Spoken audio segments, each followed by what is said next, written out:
Hello and welcome to the regular Friday edition of Spurs Diehards TTID, Tottenham Till I Die. Tonight's show is going out later than usual because we are experimenting with our audience and we want to be fair to our American and Canadian friends who get up all hours to watch Spurs games. And so we've decided to do Friday shows at 10 o'clock in the UK evening. It helps them more with the time zone in the different areas of America and Canada.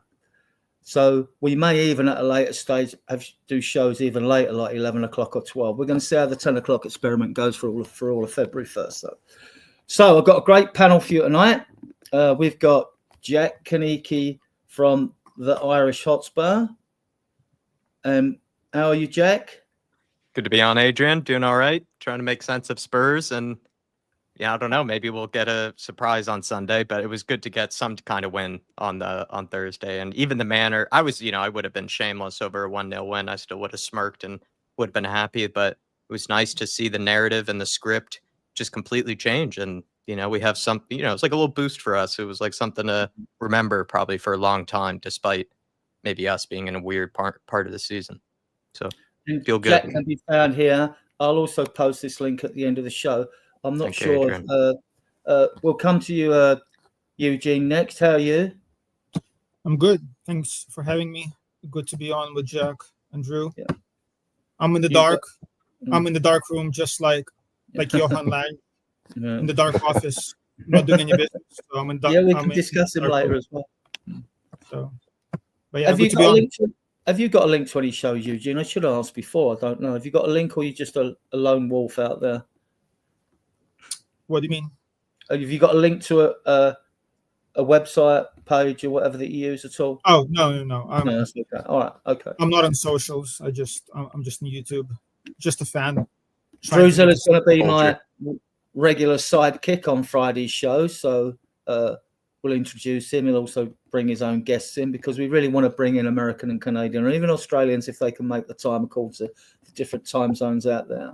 Get them on the show, and in the hope, to be honest, in self-interest, that we attract a bigger audience. Drew, how are you, mate? All right. Not doing too bad, thank you, Adrian. I know, as Eugene pointed out or commented on, he's a little bit in the dark. I think we're all feeling a bit glum, so I decided to rock the magenta top. It was safety orange last week. It is magenta this week. Anyone that tells you it's purple, it's not. But yeah, looking like Barney and ready to go. Let's talk Spurs. Let's talk Spurs. Here we go. We're going to talk post-match Elfsborg. Right. I've got my normal format. We'll go through. We'll talk about the game first, and we'll talk about individual performances. Jack, was you happy with the lineup? Any surprises? I'm happy we can still, field the lineup without, the tea lady needing to be called in or anything like that. Even when doing sometimes the members previews with Dave, like I'm sometimes struggling, to remember all 14 players, that are out at once, so when you're actually going through whatever lineup that you even would like to see, you're kind of realizing that half the players you would pick are usually out or not even available. So what Postecoglou rolls with is usually what he has available to him. But I actually did really like the lineup to answer your question. I liked the front three, and I think that's kind of the key part for me there was the front three. Van de Ven starting or not, I didn't really know if I had strong opinions about it. I kind of could see the logic in not starting him, could see the logic in starting him.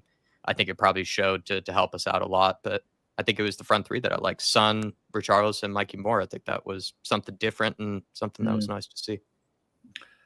Eugene, your take on the lineup? Was you surprised like VDV started or Saar started or whatever, any of them? No, it was a good. I mean, VDV was a surprise.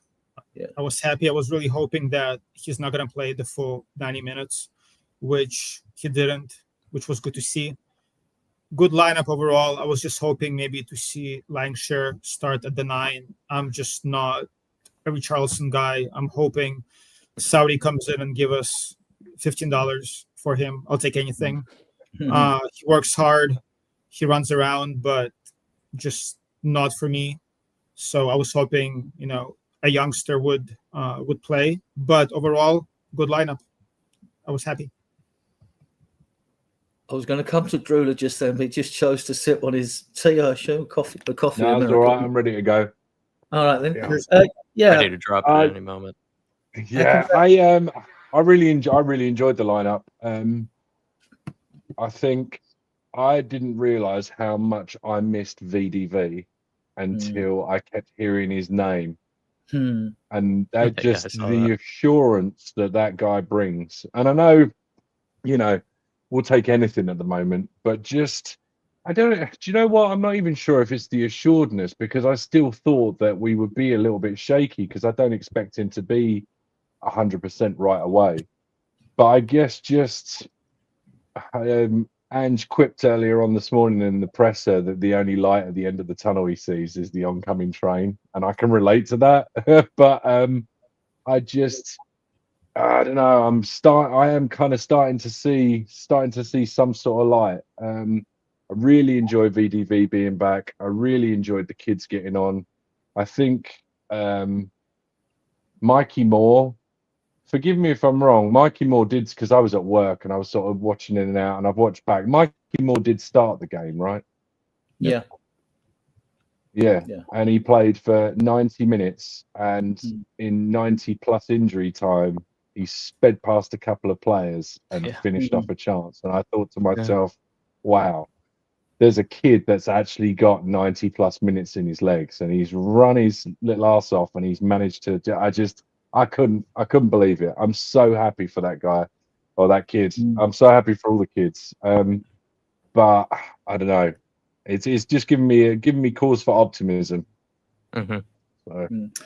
Yeah, I'll give my take on it. I was pleased to see VDV start. Didn't know whether he'd be given the full game. I'm glad he wasn't. Glad he was taken off. And I was absolutely delighted to see him. I mean, no one's eulogised more about Mikey Moore. I mean, I watched him play virtually every game in the under-21s last season. This kid is going to be an absolute superstar. We'll come on to his game performance later. So I'm going reverse all this time. Eugene, the substitutes, probably some of you don't know. That wouldn't surprise me. I know them. But, I mean, like, Forster, obviously, he's back on the bench, and Whiteman goalkeepers, VDV. Anyway, what have I done here? Oh, yeah, I put him in. No, I might have put him in because he didn't start. Kula was on the bench. Bisson was on the bench. Dwayne Scarlett was on the bench. Dante Casanova is a fullback. He's on the bench. Malachi Hardy is a centre-back. He was on the bench. Rio Kiramatin, centre midfielder. He's on the bench. Will Lancashire, he's got a loan today, guys. He's at West Brom. So any of you watching on playback, little interesting fact for you, he's got to West Brom on loan. I think that's a good move for him because he isn't getting no game time. Callum Alusasi, centre attacking midfielder. And actually his full name is Ayin. I'll spell his name wrong. Ayon Demola. Is that J is his name? Ayon Demola. I've spelled this wrong, right? Because they keep it short as Demola Ajayi, the forward, right? So I've spelt the name wrong. I'll give myself right talking to later on. It's just sheer excitement, Adrian. Sheer excitement. Yeah. So Eugene, subs, not a lot there, really, is there? Well, we didn't know until later, but not a lot there. Yeah. Not much to say. I was hoping that Kulusevski wouldn't have to come in. He needs some rest. Unfortunately, he did come in since we needed him, so he didn't get the full game's rest. But yeah, as far as the subs concerned, our options are limited. Bunch of kids on the bench. It is what it is. Not much to say. Jack, don't expect any of you guys to know many of these. I mean, seen a few of them during Dave's time at the under-21s. Dante Casanova. Jack's pretty good at the under-21 stuff, isn't he? Dave's even better, but I'm familiar with a few of them. Dante Casanova is just my favorite name in football, just in general. I just think he's, has a career always, set out for him. Better than Johnny Cardoso. Just like in any walk of life, that name is just terrific. Right. And a lot of them there are very, very talented. I mean, we do have a very, very talented group. I think what makes Ajayi's moment actually quite special is I think he is well rated within the academy, but I'm not certain if he's always been regarded as like the most talented of any of them. And it was just kind of a moment of a kid just stepping on to just sort of, being brave enough to just try something. Right. And it was a funny moment where he receives the ball from Porro. I don't think really there was much of an opening for him. So he kind of, I don't even think it was nervously. He just sort of quickly gave it back to Porro, and then Porro sort of quickly gave it back to him. And then it was almost like a bowl or something like that. It was like he just saw red, and then he just started running at the Elfsborg team. And just from there, it just took over. And I just think even the touch that he received, off of Scarlett, to set himself up for the goal, just everything about it, like, you wouldn't really have thought it was like, an academy kid, like the way that I know it is only Elfsborg, but still, like, it was much more quality than we've been seeing from this forward line in practically months. Like, it feels like, that was one of the best goals I think we've seen from any individual in this forward line for a while, where it was pretty much just Dane Scarlett did a good job, but it was just all Ajayi, and it was a beautiful goal. And also just kind of cool. Also, like I said, maybe not the most talented or the most commonly spoken about under 21 player, just taking his chance like that. And I also really found it adorable when he said that he didn't even expect to really even be picked, at all today, which is just, again, pretty crazy. Drew, your take on the subs, and then I'll go and say hello to all those in the chat. It's 23 of you watching, which is good. Yeah, I think, as it looks like, the bottom of the barrel. And I mean that as no disrespect to any of them, but, you do look and you think to yourselves, if there was a new doggy to come on, if there was a Madison to come on, if there was a Viking goal, if there was a Romero, it would just, if Solanke could have come on for Richarlison after 60 minutes, it just starts to look so much different. So the fact that you are sort of saying these names and people are saying, what, who's this guy? But for me, watching the replay, I couldn't stop smiling after Dane Scarlett scored. That kid's been through so much. He's been through so much. I'm sure he's having a great time, but he's just learning his trade, just very much like Harry Kane did, and very much like Harry Kane, the first couple of loans don't seem to have really worked out particularly well, or he just hasn't quite met the heights that he would have liked to have done. So for him to come back, for him to obviously knuckle down, train well, get on the bench, and we're just one of those, you say the consummate professional, but the kid's so young, I don't think he's got the chance to become a consummate professional yet, but he's just head down, working hard, getting on with it. And as far as build, he looks like, I don't know, he's eating something, or he's, I don't know what they're putting in the water where he lives, but he's come on a little bit. So I'd really like to see him maybe get given a chance. And when we're screaming out for one of our own, and when they started singing Dane Scarlett is one of our own last night, that almost brought a tear to my eye. So yeah, big up Dane Scarlett. Yeah, a bit on Scarlett, and don't forget we got Eloy Velez out on loan as well, right? Yep. So and I thought the reason he got loaned out earlier on was because he's not really a player that presses. Lancashire does though, so I could see why Lancashire was chosen over him and what's name. But Scarlett's only 20 now. Prior to Paratici coming in and ripping up the academy and Dean Rastrick going, and the club decided to pay academy players good money to attract them, right? When I first see Scarlett play, he was 17. And I was watching it actually at the Spurs Stadium because it was free to get in when you're a season ticket holder. And I like free gifts, so anyway, I'm watching a game. And when you watch 22 players and one player stands out, as if he doesn't belong because he's that was Scarlett. And when he goes away with England, he scores goals regularly, every other game, whichever. And against Shakhtar Donetsk, when Kane played his last game and scored 4, Scarlett did that turn and swivel and scored the 5th goal, right? He's a good player. I don't know if he'll make it at Spurs, but he's going to make it. Like a lot of these kids will make it.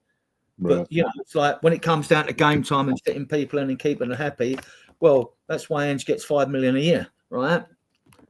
So he has to sort that out. If the headaches come with the job, well, you're being well paid for the headaches, as far as I'm concerned. Yeah, exactly. So you can afford the paracetamol, can't you? Yeah. We'll say hello to a few in the chat. Big up Graham. He's always in the show. Graham, Spurs GC TV. Big up Graham. Big up Nita, another good friend of the show. Big up Jose, who's always trying to banter me all the time. I don't know if he supports Spain or England. He's a bit of a flip-flopper. I bet he's got a half and half scarf, Jose. I bet he's got a Spanish England scarf. Big up, Destiny 5. Good to see you, sir. Graham saying hello to you, Jose.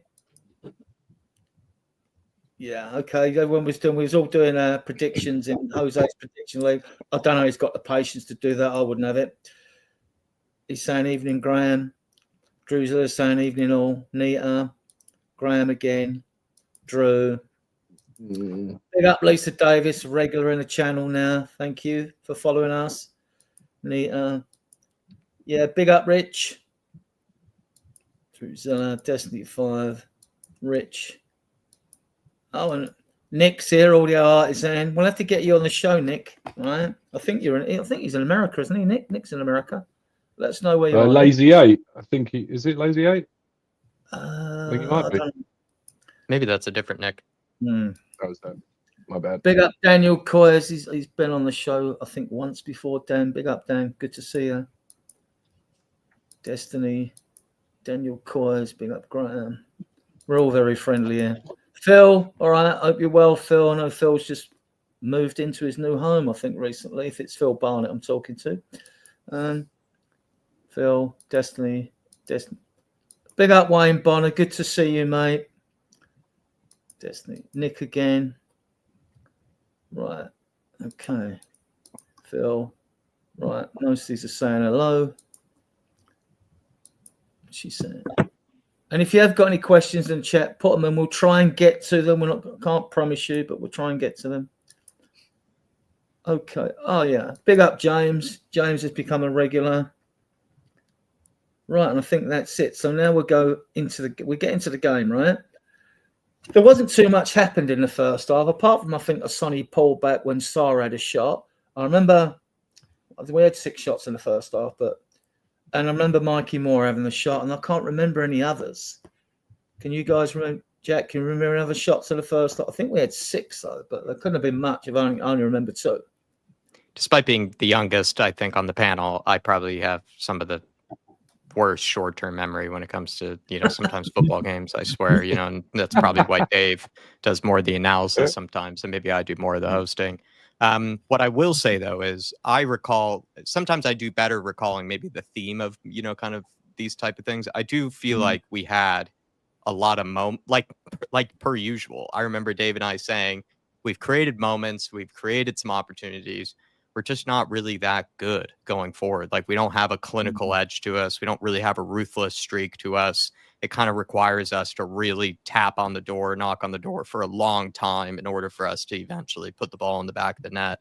And that's what it kind of felt like in that first half. It wasn't like it was scintillating football or anything, but I do remember Mikey Moore and Sonny causing them a lot of problems. And I remember them finding it difficult to handle them. And Sonny, I felt like set up a few opportunities for people. It just never went in the back of the net for us. And we couldn't, like per usual, when it gets to the final moment, it's usually someone lets us down with a touch, loose pass, too heavy of a pass is always, the one that's usually just way too heavy, the pass, and various other things. So I feel like I remember confidently saying we should have been 1 or 2 up at halftime, but we weren't. And I think what the problem was is actually in the second half, I actually think we started to look worse until the kids came on and kind of saved the day, really. I think we actually kind of, in the beginning, I think we looked good, actually. I think we were all right for the most part. And then what was worrying was after we finished the half, 0-0, it looked like they kind of lost confidence and were starting to play worse and worse. Eugene, it really, I suppose you could say it was a flat first half, but I actually thought Son and Porro were quite bright. Son was, it was funny. The only stream I could watch was the Spanish stream. So I was watching Jack and Dave on the watch along, and the theme was just passing side to side. That's what we do. Yeah. We get the ball, good position, and instead of pushing it, we're passing side to side. Something that's, we've been doing all year. No, threat in the final third. Son was good. I was joking, that Son can do some bits in the Swedish league. That might be his level now. It's the best I've seen Son play in a while. The stepovers were working against the Swedish plumbers or farmers. So Son did well, Porro did well, just toothless again in the final third. There were a couple of chances. I believe James mentioned the Ben Davies. It was a good cross that he should have put away. The Bergvall header, I'm not sure if it was the first half or the second half. But yeah, it was, I wasn't worried that they're going to score, but just wasn't impressed, honestly, other than Sonny and Porro and maybe Mikey Moore on occasion. He had some bright moments as well. And as Drew said, seeing Mickey back is just like a warm blanket. When I saw him on the pitch, I just felt good. I was thinking back of the good old days when we were 7th in the league or 8th. So it was good. True, I was remiss there because I left out VDV, who looked bright when he came on as well. He looked bright as well. He chased down a few. He did. I had to spend most of the time just listening to the first half again because I was at work. So I try and sneak in and listen while my boss isn't looking. And every now and again, I'll try and watch the match. But I too was listening to Jack and Dave. And it was just kind of a bit sort of much of a muchness, really. But I'm at the point now where I feel like I've had to just zen it out. Like it would be very easy to sit there and get frustrated, angry, fed up at the disjointed lack of cohesion. But I'm having to pull back and just remember that this is my Pro Evolution 6 Master League team. And I've gotten to halfway through the season and everybody's stamina bar is at about 45-50% because I've had too many injuries and I haven't been able to rotate anybody. And the amount of, and people can say, use it as an excuse or say it's an excuse. The amount of fatigue in these players, I don't think can be underestimated. And I just think you can tell when a player's fatigued because they just look a couple of pounds heavier. And they just look a little flat-footed, and they look like they haven't got 5 yards in their legs. And a 7-yard pass goes 10 yards, and it goes a little bit, awry, and it just all looks disjointed and a little bit horrible compared to. I mean, my brain always goes back to the Pochettino days where I used to feel like we could just ping the ball around any team. We could get pressed and somehow it would just like in 3 or 4 passes, it would just be out of the press and we'd be gone. And I'm just having to remind myself that this isn't that. And as much as I want it to be, I think I'm just going to have to watch this disjointed bit for a little longer, until we start getting a few more bodies back. Well, first half was much of a muchness. Didn't we? Well, yeah, there is that. Because Dragison's now injured, jarred his knee or something. Jack, Audio Nick makes a comment. I don't agree with Nick, but I respect his opinion because I'm like that with everyone. Phil Cosby, tomorrow coming in means Romero will be gone in summer. I wouldn't complain. My take on this, Jack, is I actually think we miss Romero's ball progression because none of our centre-backs progress the ball. I rate Romero higher than others, I think, usually. And for a long time I have. I mean, I have even the number 4 Romero kit before he even switched to number 17. So that's how much I'd fallen in love with him. I was also that desperate for any quality in the back line. So maybe I was already very biased once he came in because he came in during the Dyer Sanchez era, which was needing to end for a long time. Romero, for me, what I really love about him is one of my favorite center backs of all time, if not one of my favorite center backs of all time, someone who I'd grown up with was Sergio Ramos. And what I had liked about Ramos was, he was a winner. He was kind of one of those guys that just kind of did everything to basically win. But he kind of had everything in his game. He was very fast, very athletic, very strong, very aggressive, maybe the most aggressive center back pretty much there was at the time, maybe alongside Pepe, who was pretty much more aggressive than him. But I think you get the picture. And then he was really, really skillful on the ball, like a very, very tidy player who could play passes between the lines, could kind of be like a center mid practically, in possession as a center back. Romero picks out passes that sort of just he zips, right through the opposition midfield that I don't really see many other center backs play. He also does it while keeping it on the floor. He's not clipping it or kind of, chipping it over, kind of dinking it into somebody. He's like playing a zipped pass like a center mid would on the ground through the midfield lines. And I think people don't notice how vital that is to like breaking teams down and just forcing teams to panic, forcing teams to struggle. And when we come up against the Brentfords of the world, the tough defenses that will make it really tight in those middle areas, you want to have a guy that's like brave enough to play passes like that. And I think he's getting better in the air, to be honest. Like, I think he's better than Van de Ven in the air. I think he's a better set piece threat in the air. And I think I've said this before. I think he's the reincarnation of said Sergio Ramos. And I think he would be a really huge miss. And the fact that Real Madrid are willing to pay 100+ million for him probably this summer speaks to that. And Real Madrid don't usually get their recruitment very wrong, in my opinion. So if they think he's worth that much, he probably is worth that much. And I think he would be a huge miss. And I don't think Tomori is nearly as good as him in a lot of facets, nowhere near as good as him. But I am really excited by the Tomori news. I think that's like really, if we were to keep Romero, I think he would be an excellent player to have around. I think that's a terrific player for competition, to be honest. He's got the experience, doesn't he? He's 27. And English, homegrown.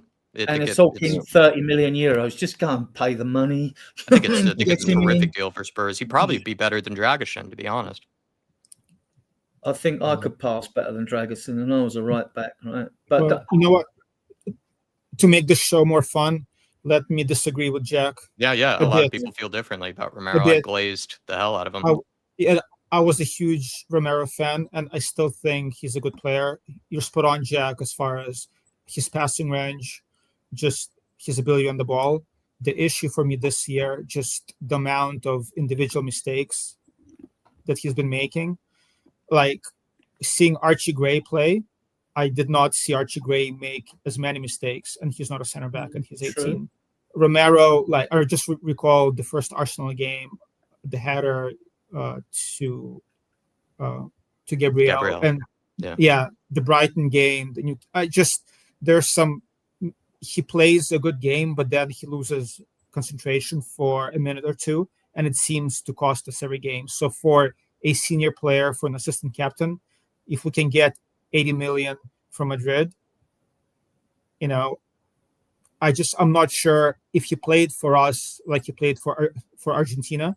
He's always up to play for Argentina, right? But when it comes to us, he has injuries, he's tired, and I don't know. I just feel like if we can get good money for him, I'd be okay with letting him go. I feel like with Van der Ven, who's got the pace, we need a really solid defender. And Romero, he plays more, maybe not like a 6, but I just feel like his defense is lacking this year for some reason. I'm not sure why, but just my opinion. Yeah. Well, he is down 2 years of his contract in the summer, Drew. So then if he doesn't sign a new one, I would sell him. I am a big fan, though. I'm a big fan. But, it's like all players. It's purely subjective among the fan base. I don't get excited if someone disagrees with me over whether they like the player or not, I mean, yeah, I think, both the guys touch on his passing range. I think he's fantastic. But I have to kind of concur with Eugene. Like, especially this year, he's giving me... I get the air with, and I don't know if it's justified or not. He's got every right to be fed up. I think he was sold a dream, as most players are at Tottenham, and I think that dream has nosedived. And I think he wears the face of somebody that is part fed up and part you should be more. Well, I almost feel like there's an arrogance, like you guys should be. You guys are lucky to have me, and you should be a little bit more aware of that, and you're not. And I'm not going to say you've surrounded me with crap, because that wouldn't be fair, but I don't think the squad has come on to the point where Romero's turning around and looking and going, do you know what? Yeah, I'll put my body on the line for this lot. I'll give this lot 100%. I think he feels like he's been hung out to dry a little bit. And whether that's right or wrong, because there is the argument that he does seem to make himself far more available. I don't want to say far more available, but every time Argentina come calling, he is available. He's very rare that he seems to, pull or tweak or, something happens. He usually plays most of the minutes. But then, he's Argentinian. He's extremely passionate. I know a couple of Argentinians, and I can probably think we can all say hand on heart that each of us in our time as a Tottenham fan has loved one or two Argentinians, because it's just the nature of who we are when it comes to Spurs. We've got deep-rooted affections for them. So I don't know. I don't want to cash in on him, because if we were really, really the sort of club that we want to be and we were ambitious, we would, I say the club would look at what they have, look at what they need to do to keep said person happy, and they should be matching his dreams and aspirations. And I just think the equation of Romero times Spurs, I think it now equals fed up. I think I'm done. I think they would have to really, really turn it around, and they would have to really, I think, I don't necessarily know, drop some serious money on some players, but they would have to be very, very clever, I think, in the next 6 months, in the last 2 days of the transfer window and in the summer, to persuade him that he's at the right place. Because with the way things go, he would only stagnate. He's not going to get pushed any further with the way things are at Spurs. So unless we start deciding, he's going to want to stay fit. This is true. Well, no, because you've got the World Cup qualifiers in late March, right? Well, no, exactly, and you hate to think that way, but and then you can get clubs. You can come in a second, Eugene. You can come in next. You can get to a situation where a club can, if they really wanted to keep him tomorrow, which they should do if we get him in, because we want to increase the squad, not 1 for 1, 1 in and 1 out. That doesn't improve their quality squad depth. You'd want to improve it. But you could with a player, even if Real Madrid come sniffing, because only a few clubs can afford him, PSG, Real Madrid and Barcelona. If they came sniffing around, Barcelona could. And they're looking at other centre-backs as well. They are already Real Madrid, now that Ramos is sort of gone there, isn't he? So if the club could turn around and hold him to his contract, and by that time you force Barcelona, PSG or Real Madrid to go and look elsewhere if they're desperate to get someone in. But that can also backfire on you, because then the player will be down to 1 year on his contract and might want to see it out. So there's that. Let's move on to the second. Just one thing, sorry, Adrian. Drew was spot on. And the biggest reason I'm souring on Romero is he represents the state of the squad. Is we do have players with quality. The issue is it's easy to play on Argentina with Messi, with all the veterans, where you don't have to shoulder all the weight.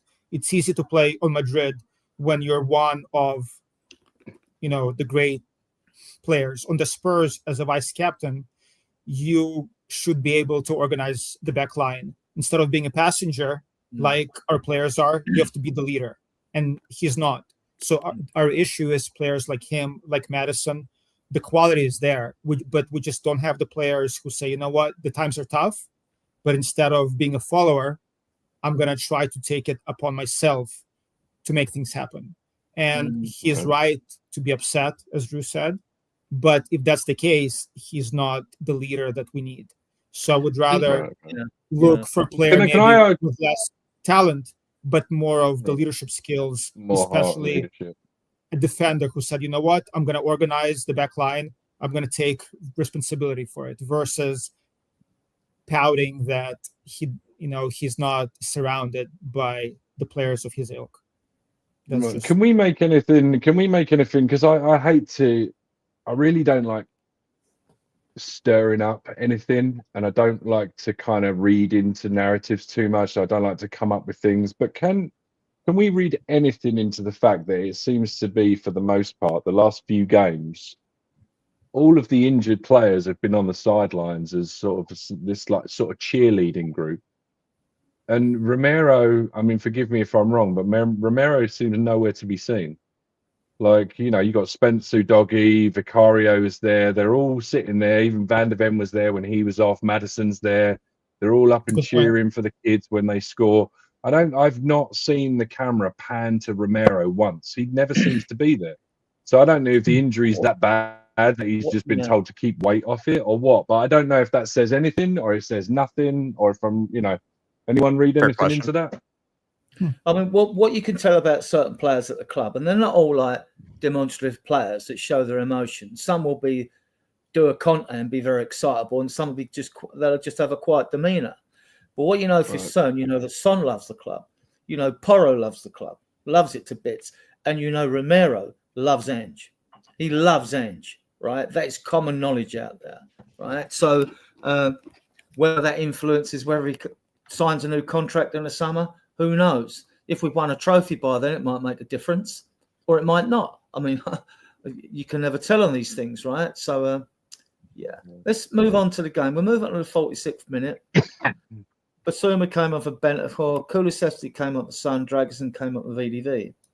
This was the only chance I had. It put I was at the ground. I'm right down the far end when this. I thought this overhead kick was going in. Like I thought, no, another night ruined. Like, you know, and yet. It seemed harder not to get it on target than it did to get it over the bar. It was lucky the way it come to the player. What do you remember of this, Jack? I remember they had like maybe 3 or 4 moments where they even crossed the halfway line. It felt like Did it come from one of their long throws? They liked a long throw, didn't they? You know. Yeah, they had the Swedish version of Tonks, the Tamworth player. Rory Delatt, the dad of Liam. Yeah, he was very built, that guy, exclusively for the long throw. But they didn't really threaten much at all. Realize Tommy Tanks. Didn't realize Tommy Tanks of Tamworth has been signed by Elfsborg. Yeah, exactly, Tommy Tonks. You know, he's also grown 5 inches. I would say that, I mean, they had like one attack where I did get a little nervous. But apart from that, like, you know, I felt like I was surprised they didn't get a nosebleed half the time. You know, they got into our half. You know, they had no threat whatsoever. I actually felt maybe a bit bad for talking them up a little bit because I hadn't watched them at all. But seeing their results, you would think that, okay, maybe this team, you know, has something about them. But clearly it's a lot more just frustrating teams defensively than really doing anything going forward, you know, type of side. So they were quite boring to watch. Big up, Spud. Big up, Armless Potato. I think they had like a 0.01 XG, or someone said like in the first 0.05. I've got all the stats later on. I'll do them when we come to it. Yeah. And people hate XG, but I think it was accurate that time. Right. Yeah. Then Eugene, 53 minutes. Oh no, wrong. Cells over the bar. Where am I? 56, 58. Bergvall had a header saved, and then 66 minutes, Scarlett came on for Dragosin. He jarred his knee. I don't think it's a serious injury. Might keep him out for a couple of games, though. This was interesting. 1 in, 1 out.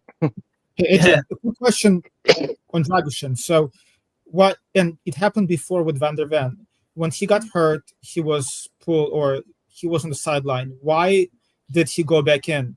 Why was he allowed to go back in on the pitch? I think he did that for Van der Ven once, and it got worse. Like, well, I don't understand. If you're down on the deck and you don't know if your injury is worse than you think it is, and most players want to stay on the field anyway, don't they? Yeah, so he was down. He had quite a bit of treatment, got up, went on, and then realised, no, I can't carry on, and then they hooked him. I didn't see anything wrong with that, actually. I didn't see anything wrong with that. I think we've done it before. I forgot. I think either Van der Ven or Bentancur. No, Romero didn't want to. And it got worse. Well, twice Romero didn't want to come on. It was the Bentancur one where his knee went the second time. Yeah. I think it's one of those. You know what? I think it's one of those things, Eugene. Yeah. Well, sorry, Adrian. I think it's one of those things, Eugene. If we didn't have an injury crisis and it wasn't 1 in, 1 out, and we weren't like nervous every time one of our players kicked a ball, I don't think that becomes an issue. I think it's a non-talking point. I think the fact that we've got so many issues, and because we're Tottenham and we have issues with our medical staff, every time one of our players goes down, they check him over. He goes back to go. He goes, "Give me a couple of minutes. Let me see if I can run this off." When he then goes down again, instead of us all going, oh, you know what, he just couldn't make it, we're all going, oh, bloody medical team again. Gee, like, why can't they? And I think it's one of those things. I think it kind of, and this is not having a go or anything, but my opinion, it kind of plays into the narrative, that, you can just say, oh, our medical team are just lacking again. They've messed up again. We're going to lose another player for 6 weeks, which are all valid concerns. I just think it's kind of a muchness if you're flying. Do you know what I mean? Yeah, I guess it was just, I thought it might be an ACL or something. I'm like, hey, if it no, looks absolutely, bad, no, I get it. And be safe. But, when Romero did the ligaments in his big toe or something, he didn't want to come off. They took him off. When Vicara made his debut away at Brentford and Romero scored but got concussion, he didn't want to come off, but they took him off. Yeah. I mean, Andrew said he is a warrior. I mean, he's one of those. So you either like the player or you don't, or you got to look at the player as well. I mean, Dragusin, when you're getting players coming back and someone's chasing you down to your position, you ain't going to want to come off that football field. Right. Okay. I think that's why we're having such a hard time getting another centre back in, because they're looking at that picture going, well, hang on a minute, you got VDB about to come off the rank, Romero might be coming back, then you got Dragusin, then you got Davis, then you got Archie Gray, who's arguably better than Dragusin and Davis. So I'm going to come in as a centre back, and I'm playing sixth fiddle once everyone's fit. But yeah, sorry, carry on. That's for another conversation, right. Probably a little later on. Eugene, 67 minutes. Davis, centre back, switched to centre back, and Sarr went to left back, probably because he's quicker than Davis. I mean, Sarr at left back was interesting. I'm not sure if at training he plays as a left back, but when I saw that, and I like Sarr, I just don't think he has enough tech to be an 8 for us. He's good defensively, but he's lacking, his passing is lacking. He's not great in the final third, and he hasn't improved as I would like over the past couple of years. But if he can be a left back, I mean, that'd be interesting. It was just an interesting experiment. Jack, your take on Sarr at left back and his game in general? I thought we did okay. I thought we self-assured. Okay. It was like it was we were playing, you know what I mean? So I think it was kind of needs must. I don't think it's something that, is going to be something to think about that long term, really.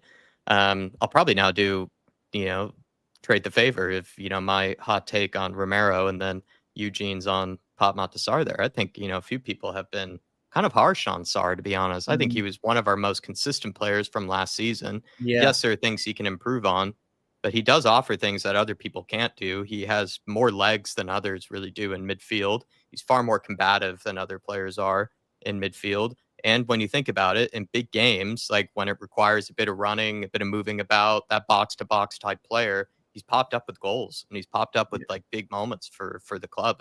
And also, I would even say for like a solid month from this season, just this season, he was probably our best player for like a month there. And, then he got injured. And just recently, where he just practically excused himself, in training, it was almost like a guy that needed to go puke or something like that. I saw the video of him like walking up to the coaches, saying he'd felt something. And I think even Ange has said recently that he's been playing him, but he kind of does need a rest. And he's a guy that's really pushing himself to just be available. So I think we're being a tad harsh on Pop Matasar, to be honest. I think he does have areas that he could improve in, but at the same time, I think he's one of our most consistent players. I think he's very confident, very insured with his pass. And having said that, he did put that square ball across the midfield against Everton. He's been making mistakes. He did. But last season, he was by far, mind you, he wasn't suspended like Basuma and Maddison was injured and all that last season. He was by far our best midfielder last season, in my opinion. And just to jump in, I agree with you, Jack. I like Sarr. I like his engine, his attitude. I agree with you. He was one of, if not the best player. I just feel like, especially in this system, we need an 8 who's versatile, who can give us something in the front third, especially given that we're toothless. Like, our front 3 isn't great. And I just feel like he lacks some quality there. And I'm wondering if he might be a 6 in the future, or maybe he's too slide for a 6. I'm not sure. It's just I don't see him improving in that final third area where he can find that killer pass that we need. For example, if we look at Bergvall, I feel like he does have that quality. So in the future, he might be a good 8 for us. But I agree with you. I really like Sarr. I just like his attitude. I like his game. He's just a bit too limited for us as a starter if we were to, go forward in the future. True, that midfield 3 blends, and there's many of them you can have with like 6, 7 midfielders in Cooler. I mean, they've all got to step up and be more consistent. If you don't win them, I was always taught, most games are won and lost in midfield, and our midfield has gone missing a lot of times this season, right? Yeah, and you can see, and the one thing that I will say is because of our issues and because of the amount of rotation. I mean, when was the last time we had a super consistent midfield that were firing, as I say, on all cylinders? And to your point, Eugene, I think the reason that he maybe looks like he hasn't come on very much. I mean, put yourself in Sarr's shoes. Like over the last 12 to 18 months, he's had how many different centre-back pairings behind him? He's had how much crap in front of him? Like he's had a Timo Werner who, let's all, I don't like to be nasty about players. I know they like to give their best, but he's been disjointed at best. Useless there or thereabouts. Solanke's been trying to fit in. Richarlison has not given him much to go on. On the right wing, you've got Johnson, who had his purple patch, but we can all agree that he's not really done much. So he's got midfield partners he doesn't know who he's going to play with each week because of injury. He doesn't know who's going to be behind him. He doesn't quite know who's going to be in front of him. And he's just kind of stuttered a little bit. Whereas like you take him out of Tottenham and put him in a cohesive unit, he flourishes. But I think you can say that about a lot of our players. Individually, you could take them out and put them into a team that doesn't have any of these problems. And I think that you would see completely different players sometimes. And I guess that's kind of what's given me a little bit of hope is that, that's why I had my little tag, hopelessly hoping. I'm just hoping that we can start to get these players back and they can actually start to actually be a cohesive unit. They can actually train together after a match. They haven't just got to do warm downs and get on the bikes. They aren't, just giving it 50% in training because they're up against the under 18s, because guess what? They don't have 11 fit first team players to train with. All of these things, when you weigh them up, it's unfortunate that Spurs aren't able to manage their squads very well, because they're doing a lot of these players a disservice because they're overworking them and undercoaching them. And I think it's a sad indictment on the back room, the upstairs board, to allow this to happen. I think it's a failure that falls on their shoulders. And I think Ange is doing a really, really good job being a flak jacket at the moment. Yeah, spot on. I agree. Right, I'm going to give you a goal each, but you can all comment on the goals, because to me, these 3 goals were worth the entrance money alone, as far as I'm concerned. Right, I've just got to get the one up. First one. Go. Right, Eugene, give us your take on this goal. There was a lot to this goal. I actually thought there was a lot to it. It was a great goal. It was a great cross. As I've been saying all year, for some reason, we don't cross the ball a lot. And Kulu doesn't cross as much as, he should. But yeah, it was a great play. I was really happy for Scarlett. Unlike with Mikey Moore, who scored at the end, Mikey Moore is going to score a bunch of goals for us. With Scarlett, I'm not sure if he's good enough to play for us long term. So that moment of him scoring a goal at home in the European competition, for him, I mean, that memory is gonna, he's gonna remember that moment forever. So I was super happy for him. What a great moment and a great goal. We needed it.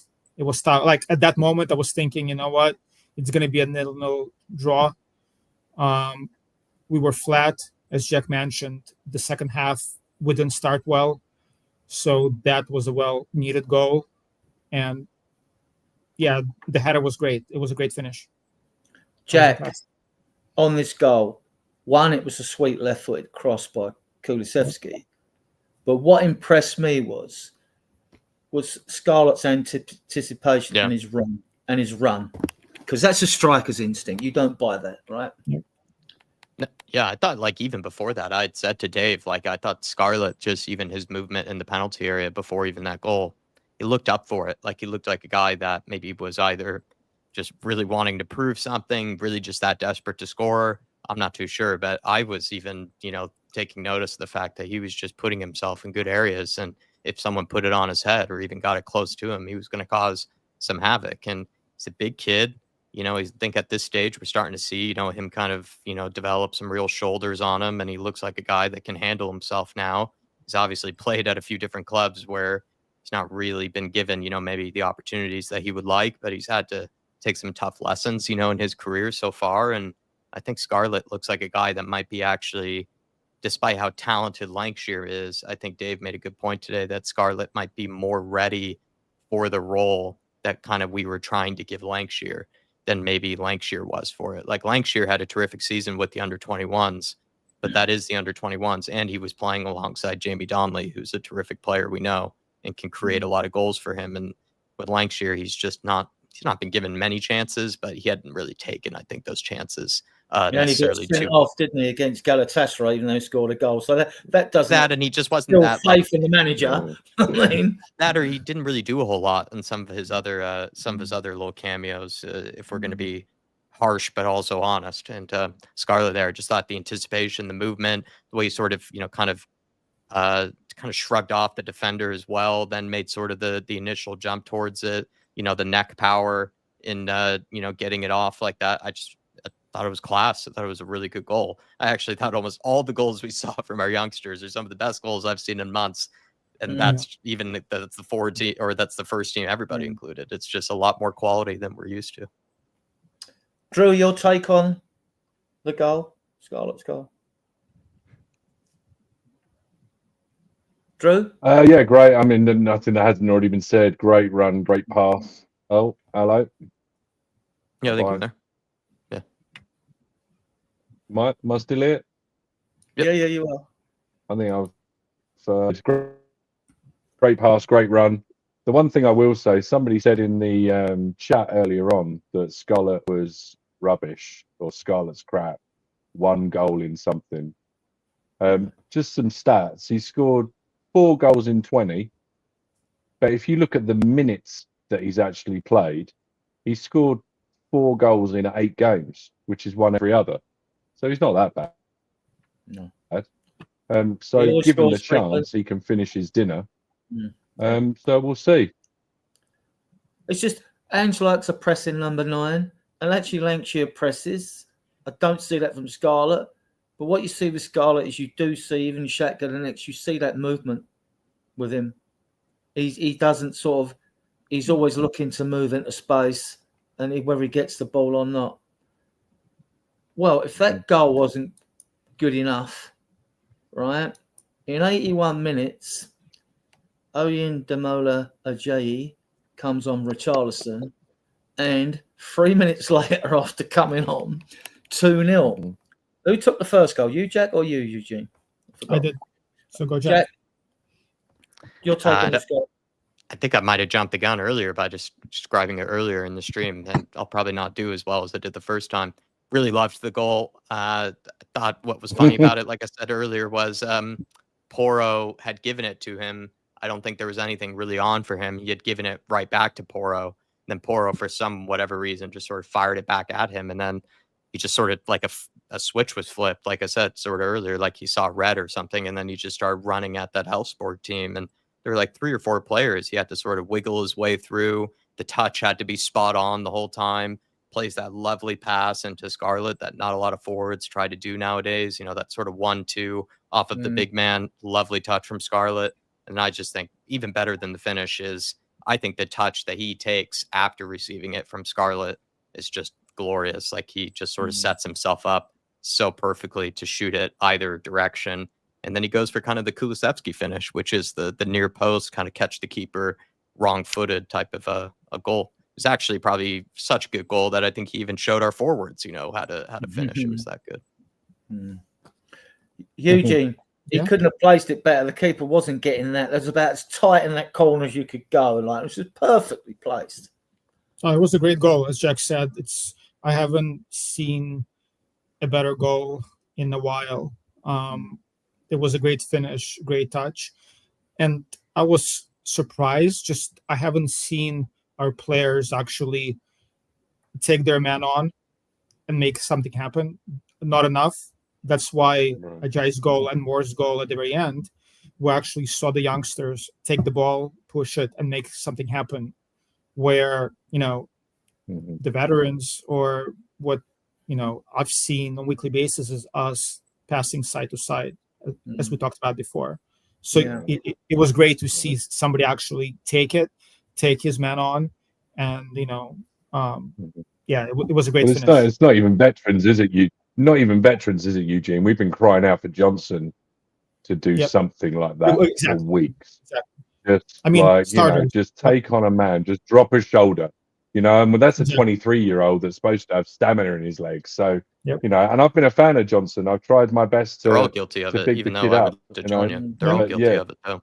They're all guilty of it. And that's why, and it's a bit on a different note, but that's why I rate Bergvall, even though he makes mistakes, he's one of our few midfielders that takes the ball and tries to push it forward and tries to actually make things happen versus just pass the ball back and forth, like Højbjerg used to do back in a couple of years ago, and just point and pass the ball sideways. So I just want to see that from our players, and it seems like the youngsters actually want to do it. So, and I'm okay with them making mistakes if they actually show me that they're being aggressive. So that coaching. They're kind of echoing basically what Ange said when he came in, right? He said what we were led to believe when it comes to Ange, it's like he puts the pieces in place for the players to go out and express themselves, and he doesn't want them to think that they're making mistakes. They're not making mistakes. He's making mistakes by not setting them up properly. Just go out there, do your thing. And Bergvall especially, and as well Archie Gray, if you watch them when they're playing and you think about what those words mean, they're the mirror image of what those words are supposed to represent. They misplace a pass, it doesn't matter. They shake it off, they get on with it. They're back in the game. Bergvall's head is on a pivot for 90 minutes. He's watching back and forth, just scanning. Something goes wrong, doesn't matter. He shakes it off. If he needs to put a bit of an elbow in, apparently he'll put a bit of an elbow in. Like he doesn't mind the graft. So I think they're very much a representation of Ange. And to be honest with you, if we had 15, 16 players of a consistent level that were all out there doing that, we wouldn't be 15th. That much I know. Right, we're going to stay with you for third goal, Drew, as the others have done one each. 90 plus 4 minutes, 3-0. Moore nicks the ball 35 yards, commits 2 defenders, drives low into the corner. Bergvall was accredited with the assist. I haven't double-checked that. But, Well, I mentioned this earlier on, just the fact that we're in 90 plus 4 and Moore has still got it in his legs to actually go and run past and beat a couple of players and put it away. I mean, I was just, I had another huge grin on my face. For those kids to go out and do what they did was just phenomenal, amazing. Jack, you could see what it meant to those players when they all got a goal each, couldn't you? You could really see it at the end. They did little cameo interviews afterwards, which I posted everywhere for everyone to see. And it just meant so much. This is what you need at the club. You need to bring through players that it's in their blood, it's in their DNA, because that shows when you play London derbies. They're up for it. When you've got a lot of foreign players in your team in the past, they don't seem to have that same passion. I think for any player employed by this club should be very much up for a London derby. They are being paid and incentivized enough to be up for those. What I will say, though, is the Elfsborgs and the Tamworths of the world, these diva footballers who are paid a lot of money do not probably want to play the Tommy Tonks of the world. I think they see themselves as better than that. I think they don't really want to exert themselves too much. They don't want to risk injury. They don't want to have to deal with, that sort of environment. I'm not too sure, but you can kind of see it in sometimes the body language. And I think the Tamworth game really showed that. Those are the games I think you should be trying to throw more youngsters in, give them more minutes, give them, longer sustained periods, because yes, of course, the Tommy Tonks and those guys will make it physical for them. They'll push them over and stuff like that. But I think like Elfsborg, those guys also don't really have, real quality about them. So if the players are brave enough, if the youngsters are brave enough, they can take them on and they can show that they are better footballers than them. And I think those three did that tonight. And you're right with the passion, that shows when you get 3 knee slides. Usually a knee slide indicates, that they really did care and that they don't they don't care at all what is going to happen to them. They're just letting the adrenaline flow through them. And don't do it on a plastic pitch like the FA Cup. But I think Anne just missed on my point earlier. I think Anne just missed a trick. I know some people will say he's done great with kind of, throwing in the youth. Other people say he hasn't. I'm kind of in the middle on him. I think he's done a C+. I think he's kind of done a C+. There's never been a manager at Spurs that's played so many young players. It's never happened in history. But I think that's been forced. I think that's kind of been forced. Yeah, he's not like he has anybody else available. He does have to play them. I just think there have been games when he has rolled with a very strong lineup when he didn't necessarily need to. Like, for example, Tamworth, where you saw Basuma sort of just passing sideways like if he was on the beach or something. Johnson and Timo Werner were competing with each other to somehow play worse than the other. And there were a lot of players out there who looked like they didn't really, really care that much. But he's perplexing. So Ajayi, Mikey Moore, these type of players would have done better if Lancashire, even at the time, he's kept Lancashire on the bench for 90 minutes, against Tamworth. That would have been a great opportunity to give him. And on that, Jack, what is perplexing with Ange, and he does perplex us, because he'll play Lancashire away to Galatasaray and won't play him an easier game at home like this. I mean, the maths just don't add up to me. Unless something's happened behind the scenes, he's lost trust in him or something, or doesn't fancy him. It's bewildering. But I've never known, and admittedly as well, all other managers out there, every point is so precious in this Premier League. They're all frightened to play youngsters. They want these youngsters sort of be oven-ready, world-class players. Well, the maths don't add up. They need to gain experience, don't they? And even Mourinho at Man United, he would never have played McTominay if he didn't have all them injuries and things like that. Other managers are the same. Even Pep, Sancho left, didn't he? He went to Dortmund before he went to Man United. They weren't playing him. All right, recently he has, he's put a few kids in, but that's because Rodri's injured, and others were injured in that man. So he's been. So I think, in fairness, most managers, most of the time, I think you're all right in what you're alluding to, that they are really forced to play them really more than anything else. I think. I think with Lancashire as well, I don't necessarily. I think it's the manner of that sending off. I genuinely, if you watch that game back, I genuinely think that he forgot that he was on a yellow card. And he did. I think at this level, I just don't think. I think it's a good lesson for him to learn, because there are people that are saying that he's not being given another chance. And I don't know that that's entirely accurate, because if he wasn't being given another chance, he wouldn't be on the bench, because we know football is cutthroat. He'd be back with the under-18s, back with the under-21s. He wouldn't still be on the bench with the possibility that he might have to come on. But this is a hard lesson and he's going to have to learn it. And when Ange is in the position that he's in and the squad is in the position that it's in, what Ange cannot afford is for another 17, 18-year-old to lose his head. And instead of it being 2 yellows this time, it's a straight red. And now he's out for 3 games. And now that's somebody that he can't rely on for 3 games. So I think, it's a very tough love. But, we'll see. He clearly wasn't ready for this level, I don't think. And he was shining in the under-21s because last year they captured lightning in a bottle and they had 4, 5, 6 players at times that were all, for that level, playing absolutely lights out. And guess what, everybody? if you have a lot of good players all singing from the same hymn sheet, great things can happen. And he's come up and he's gone into a team, and number one, he's not ready, and number two, the team's not ready.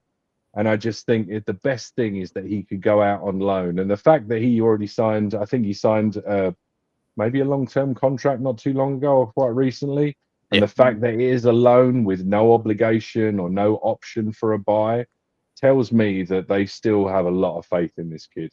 Because, I mean, it's quite easy. They've got no reason to keep him around. There's no love lost, right? Well, Lancashire got 23 goals in the league last year, over 30 win all cup competitions, right? Donnelly fed him a lot of times, and Mikey Moore as well. I mean, so like, no, I mean, like, he's going to make. If only Ange kept Basuma to the same. If only Ange kept Basuma to the same standards. Well, that's the difference. That's the difference between that's the politics, right? That's the difference between getting paid £700 a week and £70,000 a week. Some players, when on the yellow card, it seems to focus their mind. I've seen Romero on yellow cards play outstandingly well after he got the yellow card. Udogie as well. I've seen him get completely in the zone after a yellow card. Yeah, Bergvall got his third yellow card yesterday in Europa League, so I think he misses the away game in the 2-leg match. Mind you, he can do with the rest anyway. He's one player you can rest, right? So he's got 3, so he's going to get a ban, right? Just one thing. Actually, I want to agree with Jack on this one. With Ange, I'm a bit annoyed because there were opportunities early in the season against Villa, Man City, Man U, other games, Everton, to give Kulusevski and Poirot some rest and bring in the kids.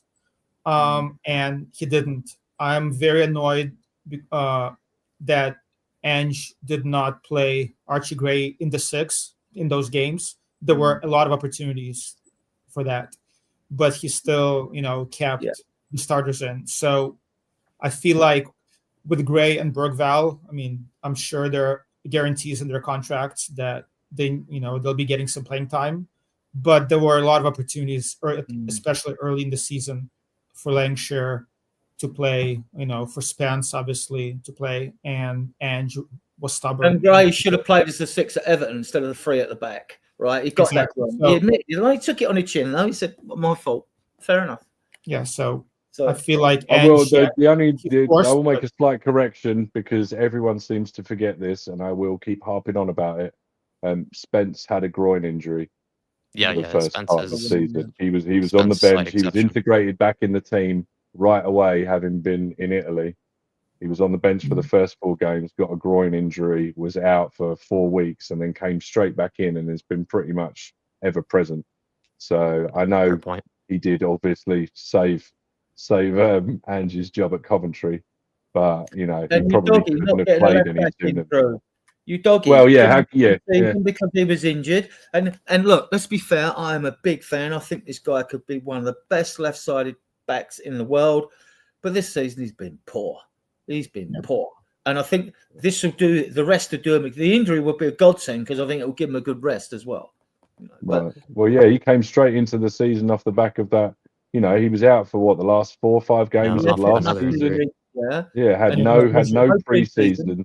We got pictures of him in bed saying thank you to God and his mum, and then next thing you know, he's being carted out for the first game of the season, and you're just like, what? But again, this is Tottenham. We just we flog these horses until they're about ready to go to the glue factory. Right. And now I've just seen 7 minutes ago. What we got here? Patrick Dorgu waving goodbye to fans as he jets off for his medical in Manchester. The guy in that photo next to him is ripped out of his mind. Love that. Right. Any of you can take this if you can pick one man of the match? Most fans would pick a goal scorer, wouldn't they? But they weren't on that. They could see academy kids, which probably Mikey Moore, since Drew brought it up, 90+ minutes. Fair play to the guy. Yeah. I think he was probably the second or third best player in the first half, anyways, maybe behind Sonny. And then, everybody looked. I think everybody looked kind of dull in the beginning of the second half. Everybody was guilty of that, but Mikey played for the whole 90 and was pretty bright. So I give it to Mikey. Brandon Austin. Probably, or you could give it to Scarlett. Like the impact was that significant from Scarlett, an assist and a goal. Like you probably could give it to Scarlett. Yeah.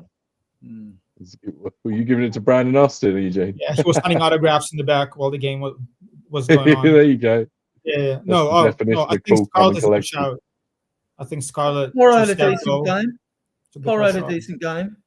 Porro more. Yeah, I'll give it a more. And Son was good. I'm a fan, a big fan.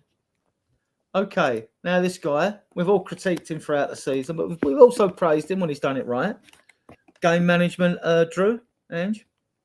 If I had to score it, I'd give him a B plus or an A minus. I mean, I'm hesitant to do any more than that because, I mean, we're getting to the point now where you can pretty much.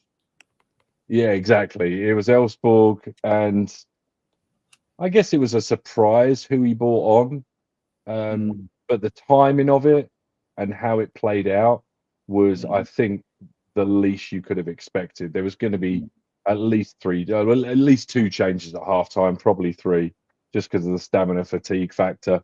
But yeah, I mean, I think he did everything he could do. I think there's a misconception that he's a statue on the side of the pitch. I think the press have started, I think the media have started reading into that narrative. And I honestly, genuinely think, and this might be a bit of a conspiracy theory, but I genuinely think that they might be intentionally pointing the camera at him when he's not doing anything. Because there's plenty of times when I've seen him go absolutely mad on the sidelines. But everyone calls him the statue and all this, and I don't know. I mean, I get it. I don't necessarily know that it's the whole story. Yeah. Okay.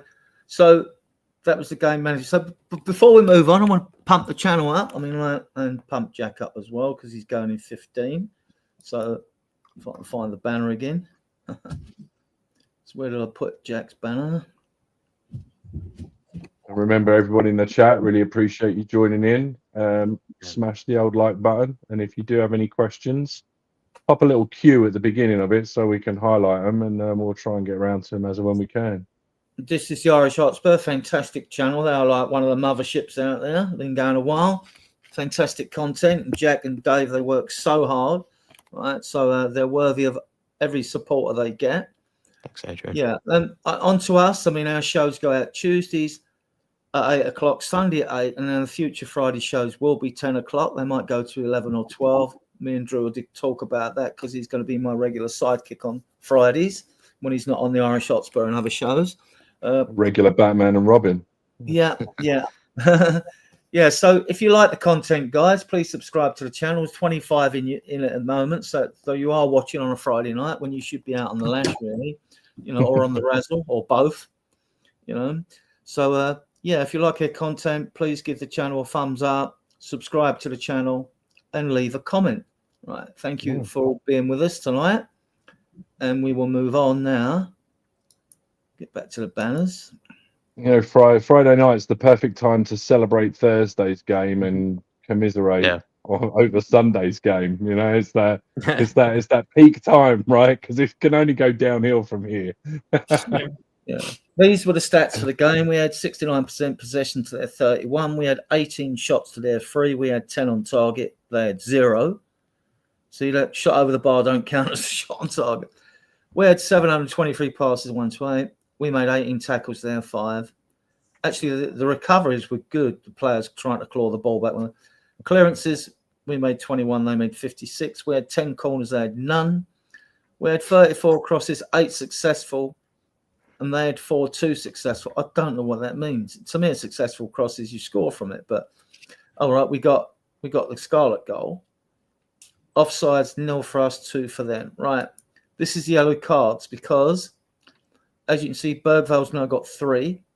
Kulu 2, Lancashire 2. Right, these are cards. But Article 63.02 from the first match in the league, players and team officials are suspended for the next competition match after 3 cautions. So I think that means Bentecore misses the game. We could have AZ Alkmaar. We could have Real Sociedad. And I forget the other 2 teams we could draw. Anyone remember them? FC Midtjylland or AZ Alkmaar, and then Galatasaray. So Real Sociedad, Galatasaray, Midtjylland, and then AZ Alkmaar. I think the Spanish side. Or no, it's AZ, right? Didn't Drew you say that? It's not really. Yeah. It's not really Yeah, Alkmaar. It's Is either like RZ or Alkmaar because yeah, it's the like redundant R or something. in RZ is Yeah. Alkmaar. Gotcha. That's what it is. Yeah, with our luck, we're gonna draw. Yeah, this Gala, is the we'll be in trouble. So Yeah. It's going I'm to be hoping Gala, it's isn't it? not It's going to be Galatasaray. welcome to hell again. we'll beat anyone over 2 legs. We'll beat anyone over 2 legs. I'm not so sure. I hope so, but after what I've seen in Turkey, I'm not sure. But yeah, we'll but see. you're looking. If we're not playing these games till March, we've got all February to get through to get players back.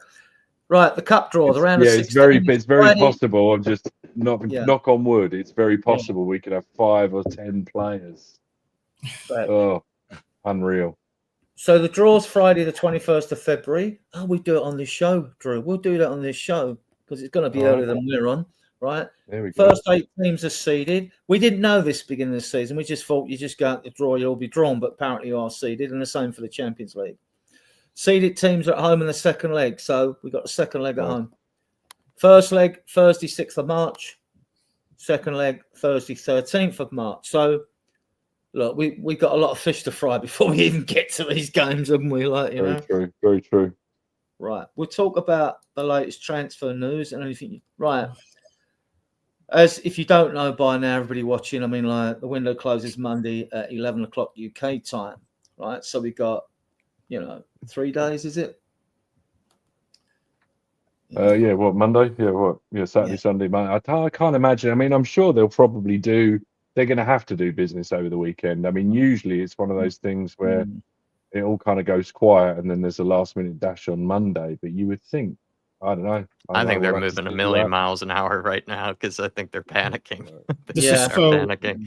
I think I even think the shocking. Tomori deal was like the Matisse Tell deal was even panic mode because that was like only something that they knew was going to happen in like the last 48 or 72 hours or something, and then Spurs all of a sudden are right on it, because they're clearly desperate for anything, and so they're clinging towards it. Stay with you, Jack. The same thing with Tomori.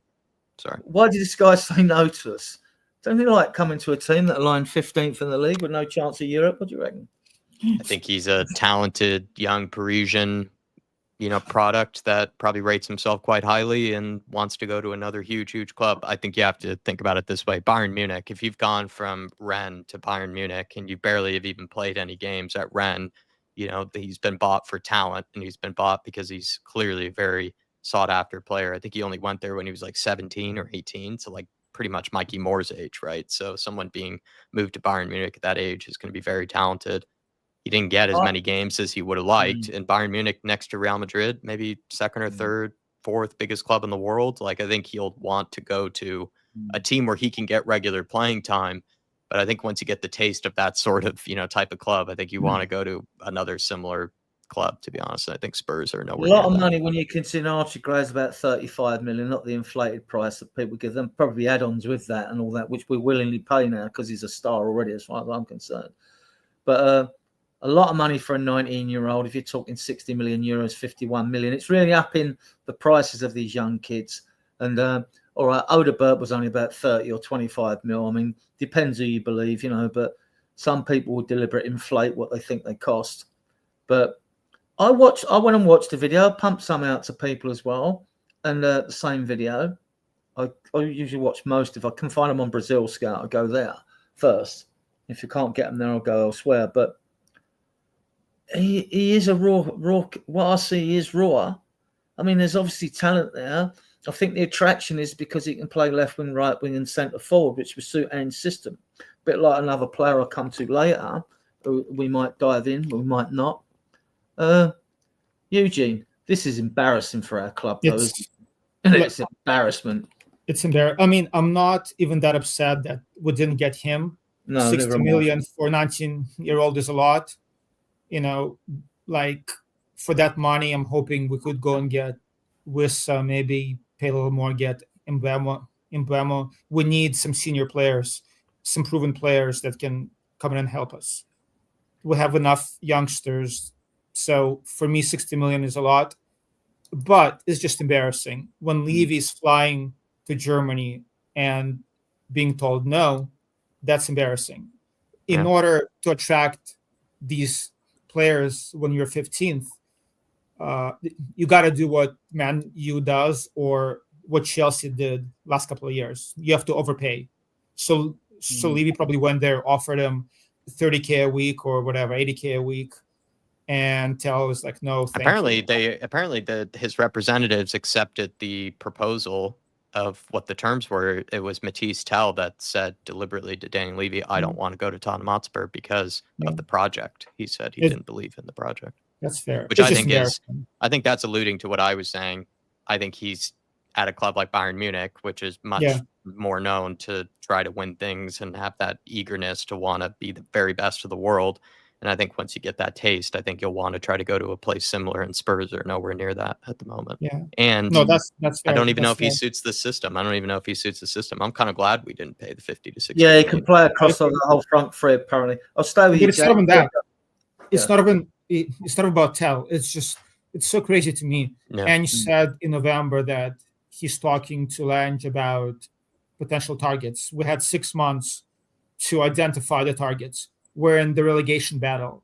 My assumption was on January 1st, we're going to get somebody in. We wasted this whole month.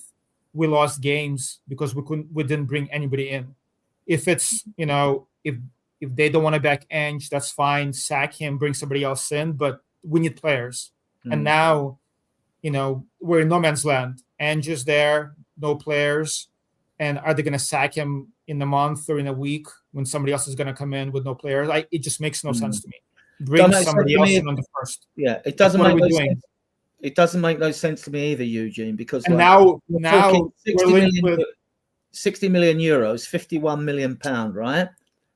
You want an oven ready player for that, not a risk, because he's still a risk. You want an oven ready. If you're paying 51 million for a player who's not proven, who's not getting regular game time, and I know Bayern have got a good squad, good team, but you want an oven ready player for that sort of money. I don't mind gambling on the 30-35 area, but when you start upping it like this, the players should be oven ready. But Adrian, it's not about the money. It's like right now I see links with Garnacho. It's like, are you joking me? No, that's rubbish. Garnacho? Like, what are we doing? And Nico Williams, yeah, that's rubbish. Nico Williams, he still ain't coming. You know what I mean? More rubbish.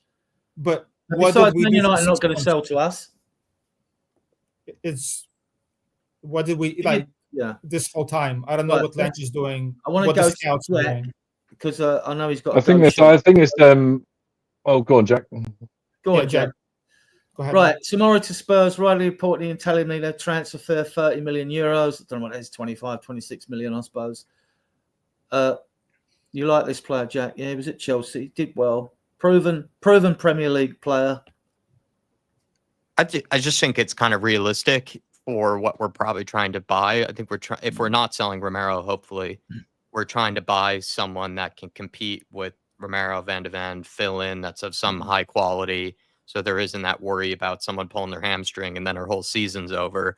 I think Tomori would be good enough, but then also he's kind of been falling off a little bit, maybe the last year or so, where he's not necessarily like a mainstay in the AC Milan team. At one point he was very, very highly rated, but I think he still could reach really high potential. It just seems like you're catching a guy in maybe a little bit of a dip who still at points has shown that he's a very good player and has played, of course, for a massive club in AC Milan, has also played in the Serie A, which I think is a good league to learn how to become a defender. So I just think it makes a lot of sense. I think it's very opportunistic for Spurs. Won the Scudetto, right? Didn't he win the Scudetto? Won the Scudetto. He's won 2 years things like he's homegrown from Chelsea Academy. I think it's a really, for what we're trying to buy, the type of role who he would probably, he's a guy that's coming in to compete, but he's not maybe necessarily going to walk into the first team. He could if he's good enough, and he plays well enough. But I think the picture I'm trying to portray, what type of person we're bringing in, I think this is kind of like the ceiling of the type of player that Spurs could go for the type of guy we're trying to bring in, basically. So fair play to us if we get it done. But the same thing is happening here where he's taking his time over whether he wants to go to Spurs. So, which is why I'm a little bit worried just in general. It just seems like Spurs also, just quickly before, I only have a few minutes left, but like I'm Daniel Levy, him going to Bayern Munich and willing to pay 60 million for Matisse Tell just screams of a guy who hasn't done a whole lot this window, but then also I think like his relationships with clubs are just, further and further and further worsened, it seems like, because Bayern are a team that are willing to work with us because we've done deals with them. But then the way they were structured the deal was like, oh, like you guys owe us some Kane money, so we'll just, we'll just work it out that way. We'll just make 50 to 60 million. It screams panic. It screams like you don't actually know what you wanted. And then you're just willing to make a deal that is easier for you, that just is easier to get done. Whereas the Wisa deal, apparently Johan Wisa we were after for 30-something million. It would be stupid to pay 60, but I'd rather us pay 60 for Johan Wisa than us pay 60 for Matisse Tell. But the only reason we're not going to the only reason we're not going to overpay for Johan Wisa is because Brentford hate us. They never do deals with us. David Rea, other players, we've tried to negotiate with them. They hate Daniel Levy because they know what they're doing at Brentford. They know not to deal with Daniel Levy. So that's why I'm frustrated, is it screams panic. What frustrates me is what has our recruitment team been doing all season? And there is no excuse, because you now go to agencies like, we've got a lot of players, and Ange as well, with the base agency and all that, right? You can go to these companies out there that will give you all the collated data and all the players you want. We pick our stats up after games, don't we, from different sites and things like that, right? It's all out there. The information's there. And you haven't got to go and hunt it all down yourself. You might pay a fee for that information, but now you've done the data analysis.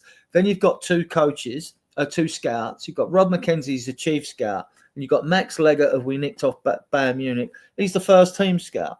And then you'll have other scouts. Well, then once you've got the data analysis, you then send the scouts out to look at the player. You want to do the proper due diligence. And I also mean like the player's attitude and his psyche. You don't want another Ndombele at the club, a lazy player and all that. There's just no. We're a multi-billion-pound organisation, and we act in such amateurish ways. I mean, I feel like it looks like a Succession scene right now between Daniel Levy and Johan Lange, like just panicking phone calls, people screaming in and around the room. No one actually knows what's going on. It's a ton of people that just are doing what they're told, but they know what they're told is wrong. And like, I just think it looks like a Succession scene with them. One good piece of news you can take to your show as well: Paratici's ban is up in July. Exactly. That's a relief. Up in July, right? Let's get the guy back. I don't care if he works with Langer. I mean, like, let's look a little brief bit on Langer, right? Again, you see, because we're going through a bad time, everyone wants to pick up every different stick they can to bash the club and the manager with, right? If you look at Johan Langer's business, it hasn't been that bad. Werner, rubbish, right? Odegaard, we don't know, but highly rated at the PSG Academy, went to Burnley, Vincent Kompany raved about him, right? We've yet to see that, right? We've yet to see it. I didn't follow many of Burnley's. Then you look at the other four players. Kinski, a hit, right? Bergvall, a hit. Gray, a hit, right?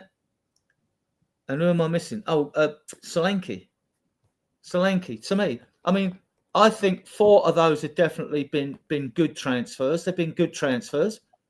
And could be a 5th with Odegaard, but the only real bad one there is actually Werner.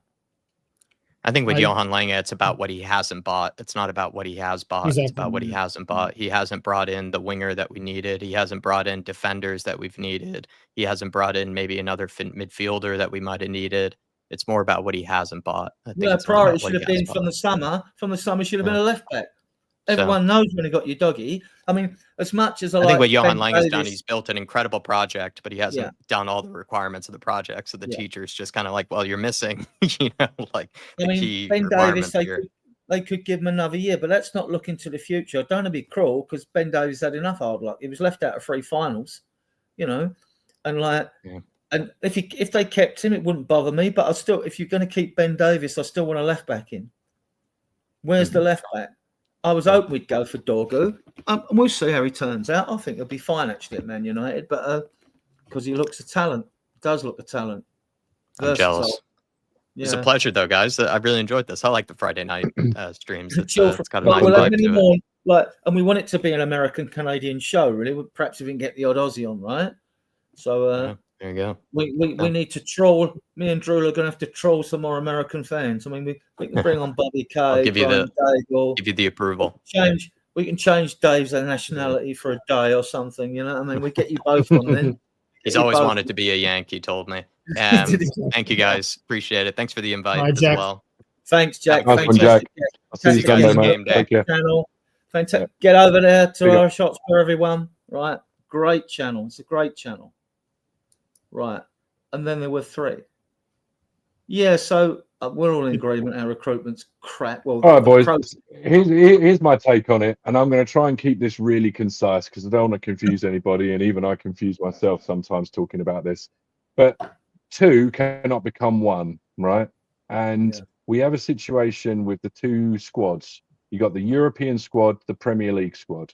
To keep it real simple, the European squad, now that we've qualified, you can make 3 changes to.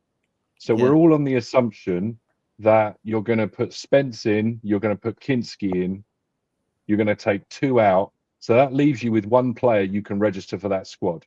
Now in the Premier League, we've got 2 spaces. So if we go and sign, let's just say miraculously, we go out and sign 2 players this weekend.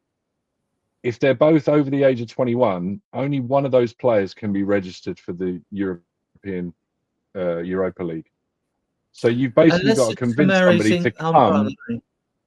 Well, yeah, he's got either be previously homegrown or under 21. So the previously homegrown, you could bring back an Oliver Skipp, a Winks, Marcus Edwards, the Harry Kane, which obviously, you know, would be a dream scenario, but it's never going to happen. So you've just got a bit, and this isn't to, you know, I'm not suggesting that because that's the case we can't all be mad and angry, because this again goes back to squad management and the fact that we've got ourselves in this position, right? But then also we did do a lot of business in the summer. There was, or over the last couple of windows, there has been a fair bit of in and out.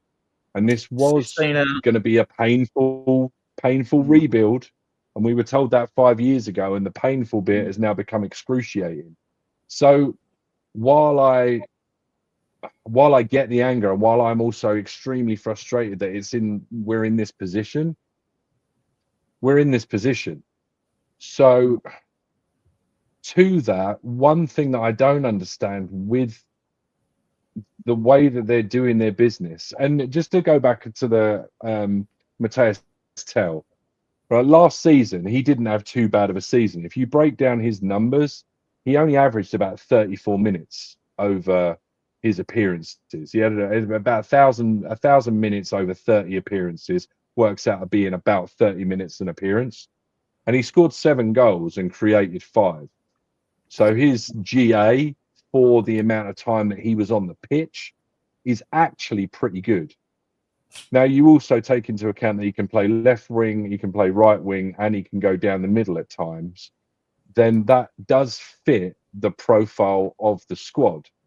Where I get confused and frustrated is that we were told in the summer by Ange, and I'm saying by Ange because I believe he says things that he says. I don't think he's going to say something that isn't true, but it comes from a place where I believe he's got himself in a position where currently this is the biggest, I'm using a lot of quotes today, but this is the biggest club he's managed. So I think he's juggling and being careful with what he says as well, because the last thing he wants to do is get daggers in his back from those upstairs. So he's got to be a little bit clever, and he's got to play the political game. At the beginning of the season, it was, we want young talent, we want to nurture them. I can't really play with 26, 27, 28-year-olds because they're a little bit prima donna-y and they're a little bit set in their ways. And I just want this core group of kids. And then 6 months later, when we're in a position where we need a little bit of experience, now all of a sudden it's, we need some experience. You know, we're going to go for we're going to see what we can do. We're going to try and bring some experience in the squad.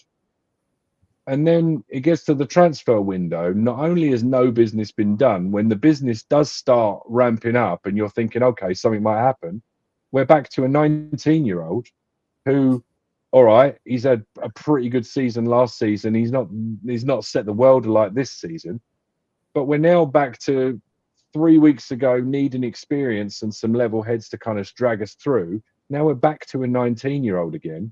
And I'm sitting here thinking, and I know a lot of stuff goes on in the background. I know that probably you would like to think a lot of due diligence is being done. I would like to think that if you hear something in the media, it's because it's gotten to the point where there have at least been some back and forward conversations, or one club has at least called another club and inquired. There is some sort of advancement for it to get into a paper. Because if you're a club and you go to another club and you say, we want X, Y, or Z player, and they say, no chance, not in your life, then honestly, my view is, well, there's no point. If they're going to start charging crazy money, if you've got a player that's worth, in your mind, 50 million, and the club say, oh, well, you can have him for 90, then I'm sorry, I'm just done with it, because I think money in football is ruining the game anyway, right? There has to be a cut-off point, Drew. There has to be. There has to be a cut-off point, but there has to be an understanding as well that, like, I want Matheus Cunha. I think Matheus Cunha would be a perfect player for this particular team at the moment, because he can play on the right wing, he can play on the centre, he can play on the left wing, and he can play left 10 position. So he can push Brennan Johnson and arguably be the starting right winger, and Brennan Johnson can fight for his place. He can back up Richarlison and Solanke, more importantly, back up Solanke, because Richarlison's a little bit hit and miss. He can cover for Sonny, but he can also play behind Sonny and not push Sonny out of Sonny's position. But he can also give him a break, and he can start in Sonny's position, and Sonny can come on for the last 20, 30 minutes of games and start impacting things. He can join in with the midfield. So right there, you've got a player that helps you in 4 positions, doesn't necessarily block off anybody. And if you're willing to pay 60 million, if you're willing to go and drop 60 million on essentially an unknown from Germany that could well be the next Ndombele, but you're not prepared to go to Wolves and say, here's 50 plus 10 just to test the water, I don't know what we're doing. I fully agree. I'm thinking to myself, surely, I'm thinking to myself, Adrian, surely I'm sitting here in the middle of America in sunny Missouri thinking to myself, why hasn't this been done? In my head, I'm thinking to myself, surely somebody at that club has made a phone call and Wolves have flat out just said it's not happening. So we've decided to go somewhere else. Otherwise, you would hear about it. As it happens through the media, you would hear, do you know what, Tottenham are actually going after Matteo. This could be a thing. And you hear nothing. We're willing to offer 60 million euros for a 19-year-old kid. Okay, he may be worth it. I haven't seen enough of them to convince me. I don't know if you've watched him, but you get Juventus, who we've done a lot of business with. They bring in Moani, right? And I bet if we offer them 60 million for Dusan Vlahovic, they would sell him. And Vlahovic could also play in 4 positions, left, right, through the middle, and break from midfield. What I like, so I always like players in videos that move the ball with vision and move the ball quickly, can make things happen. He can make something happen like Blue Vlahovic, like snapshot. He did it against England in the Euros. A shot out of nothing, went just over the bar, or Pickford saved it. I can't remember exactly. Like, you're talking about playing that sort of money. You're not looking around at other players that are sort of more proven. Right. You know, what do you do? What do you think? He may be the next Ronaldo or Messi. I don't know. But do you not hear something because we've flat out been told no, or do you not hear something because we're not ambitious enough to try and go for Matheus Cunha? No, which one's more? No, it's simple. It's very simple, and other media outlets will come out of this. You're in the January transfer window. You've got 30 days. I think the window should start earlier. If you can't start later, it should start a couple of weeks earlier, even over the Christmas period, right, or whatever, right? Yeah. It should be longer, because you've got teams that throughout home and abroad are involved in competitions that have got a chance of winning or getting a position in Europe, like the Champions League. To some teams, is a very important gig. You know what I mean? And then you've got teams involved in relegation. Teams know that you're desperate for players. They're going to inflate the prices anyway of their players, and they're not getting rid of their players if they're in challenging for honours or facing relegation. They're going to keep all the players they've got. Unless they've got 3 in one position that you need and one surplus, they're not selling. So it is. So I'm not excusing our recruitment team because they're crap. They should have got up their arse early. All right, I did well with Kinski. I ain't knocking them on that. Right, did well because none of us expected a goalkeeper to the summer. I didn't. Right, but where's all these other lists that Paratici would have? 5 or 6 players in every position. Be going to Levy and all that. Right, and he's still connected with the club. If we get Tomori, that'll be through Paratici. You bet your life it will be through Paratici. Right now, we might end up with, if we need a striker, we might end up paying some money just to get Jonathan David, because otherwise they lose him for nothing in the summer. But if you're Jonathan David's already turned around and said that he's not signing for anybody because he wants his big payday in the summer. This is it. You see, because if you're a player at the end of your contract, you wait till the summer. Why? Well, if you're an average player, say an average player's worth 20 or 25 mil. Then when half a dozen clubs come in because they don't get you on a free, you say to them, well, okay, you want me? I want a 10, 15 million pound signing on fee and 200 grand a week. And they'll pay it because it was cheaper than the transfer fee would have been. Right. So they'll pay it. Right. So this is another thing. So there's lots of obstacles in the way. Having said that, there are a lot of clubs in France and Italy that are skint. So these are the ones you should be preying on anyway. Milani come up, but that was just opportunist. He wasn't on our list because we didn't know that PSG wanted to get rid of Mirani and Skriniar, right? Which they've got rid of now, right? We didn't know that. So, okay, you've always got to be open to opportunity. I think Kinski was opportunist as well. I think it was. And I think it's been a good buy. He's going to be a good goalkeeper. He'll make mistakes, like they all do, but he'll be a good goalkeeper. So, we'll get Eugene's take. What's your take on the debacle, Eugene? What do you think?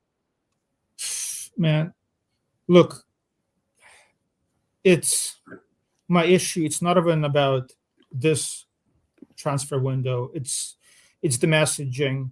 We've been told for years that that this club, the way Levy runs this club, once the financial rules change in a couple of years, we'll be in position to compete with the big boys, right? We've been told forever. Our ticket prices are super high. Like, I'm going to London in April with my son and my dad, had to pay a crazy amount of money for tickets for the Forest game, insane amount of tickets. So we've been told things are going to change. The ticket prices are insanely high. If you look at even the previous transfer window, we sold Sanchez. We knew we needed a center back. We did not bring anybody else in until Dragusin in January. That cost us the top 4 because we had to play Emerson and Ben Davies after the injuries. Nothing has changed, right? The big boys, they're still finding the loopholes. They're signing players. Chelsea signed a bunch of players when they were, 12th, 13th. We don't bring anybody else in. If you look at this transfer window, even in the summer, Ange said he wants to compete. That's great. If that's your message, if you want to compete, if you want to challenge, cool, I'm on board. If Ange would say, or Levy or Man would say, you know what, we have a youth movement, we have to rebuild, it's going to take us 2 or 3 years, cool, I'm on board. Just let me know what's happening. Don't tell me that you want to compete and challenge. Don't charge me $1,000 or £1,000 for 3 tickets for the Forest game and bring in only one starter in Solanke and a bunch of kids on low wages. It makes no sense to me. So, and now Ange looks bad because I do believe that he wants to challenge, but nobody's coming in. Everybody knew we needed a left back. We needed a center back. We needed 2 attackers. Nobody's coming in. So the messaging from the club, the strategy, the approach makes no sense. When was the last time when we brought somebody in who wasn't an opportunistic loan deal or an expiring contract or 1 year left? When was last time we brought somebody in who other clubs wanted? When did we beat somebody else for a signing other than for Bergvall, right? Or Gray? But even then, the only reason why those 2 came in because we promised them playing time, and Barca, Liverpool, and Man City didn't. That's the only reason why they came. So, and now there's no excuse for us not to do enough business in the summer. We're in the relegation battle right now, and just waste this whole month. How can you have some targets and wait until the last day of the transfer window to even, start any business. It makes no sense to me. So again, I'm on board with a project with the rebuild. That's fine. Just message it accordingly so that the fans know what's happening. Drop the ticket prices, and the fans will be on board. But do not insult my intelligence saying we're competing, we're challenging, and you don't do what every fan can see. Where's the left back? Where's the center back? Where's the right winger? Where's another striker? What are we doing? So just to me, I'm so down on the club because usually I'm positive. I'm a happy clapper. I was engine, but now I'm just looking at what we're doing and there is no rhyme or reason to it. I just don't see a plan. At least with Fabio, when we brought in Bentancur, Kulusevski, at least there were some rumors. At least we're like, you know what, he's making some calls. At least there were some rumors. Now there is nothing. We brought in a keeper when we have 4 keepers already, which is fine. Kinski might be good. But if we have a limited budget, spending 15 million on a keeper, is that wise? I have no idea. Maybe we could have taken 60 million available for Tell plus 15 million that we spent on Kinski and brought in Cunha or Embuemo. There's no excuse for it, is there, Eugene? Because we got rid of 60 players. Actually, some of them haven't been sold yet. I mean, Gil's still got to be sold. Lo Celso's still got to be sold. Marseille have still got to pay us for Højbjerg. That's 3. So and Adrian, money coming in. There'll be money coming in on those 3. That's what. And we cut 40 million in wages or 35 million in wages in the summer. So how can we cut, so much money in wages, but not bring in any top players? Oh, and Lang also brought in Young Min Hook, who's gone out on loan to QPR for the rest of the season as well. Right? Like, what are we doing here? Now I'm just getting angry after you mentioned it. It's like we're spending money. We're going to bring in Archie Gray for 40 million, Johnson for 55, and pay him low wages. Just it makes no sense to me. You can't tell me if you're going to spend. We know we need a defender more. We know we need a right back. You can't tell me that we could have gone for the new Danish international Thomas Christiansen and got him for 30 million quid, right? And he's young but experienced. There are others out there that are experienced that we could have got, and we wouldn't have had to pay 60 million euros or 51 million. All right, Ange wants a striker. But look, if you're talking about a top class, now that Messi and Ronaldo have gone and the Polish striker's gone, Kowalski or whatever his name is. Yeah, I'm going to give you a name, Adrian. There is a dearth of marquee strikers out there, and the ones that are out hang on, Adrian. What's that, Eugene? Oh, I'm sorry to interrupt, but I'm saying Douglas Luiz is available on loan. Yes. I know Ange doesn't want a 6, but he's the 6/8 hybrid. He was awesome for Villa. He has Prem experience. He'd be a perfect 6 for us. He's available. Nothing. Silence. I don't know if Ange doesn't want him. I don't know if they don't want to. Is Edison still at Atalanta? I know Coop Miners went. Is Edison still at Atalanta? So I would have taken him. Watched videos on him, and I thought him and Louise. So you could have took. It's just. My God, it's so frustrating. Again, I'm not even. Just tell me what the plan is. Well, I know the plan is right. What I've heard is, from many sources, we weren't going for a midfielder because we're well stocked in midfield to the summer. I get that. We need all the hands on deck. And our priorities are actually a defender and a striker. And we've never brought in more than 2 in a January transfer window.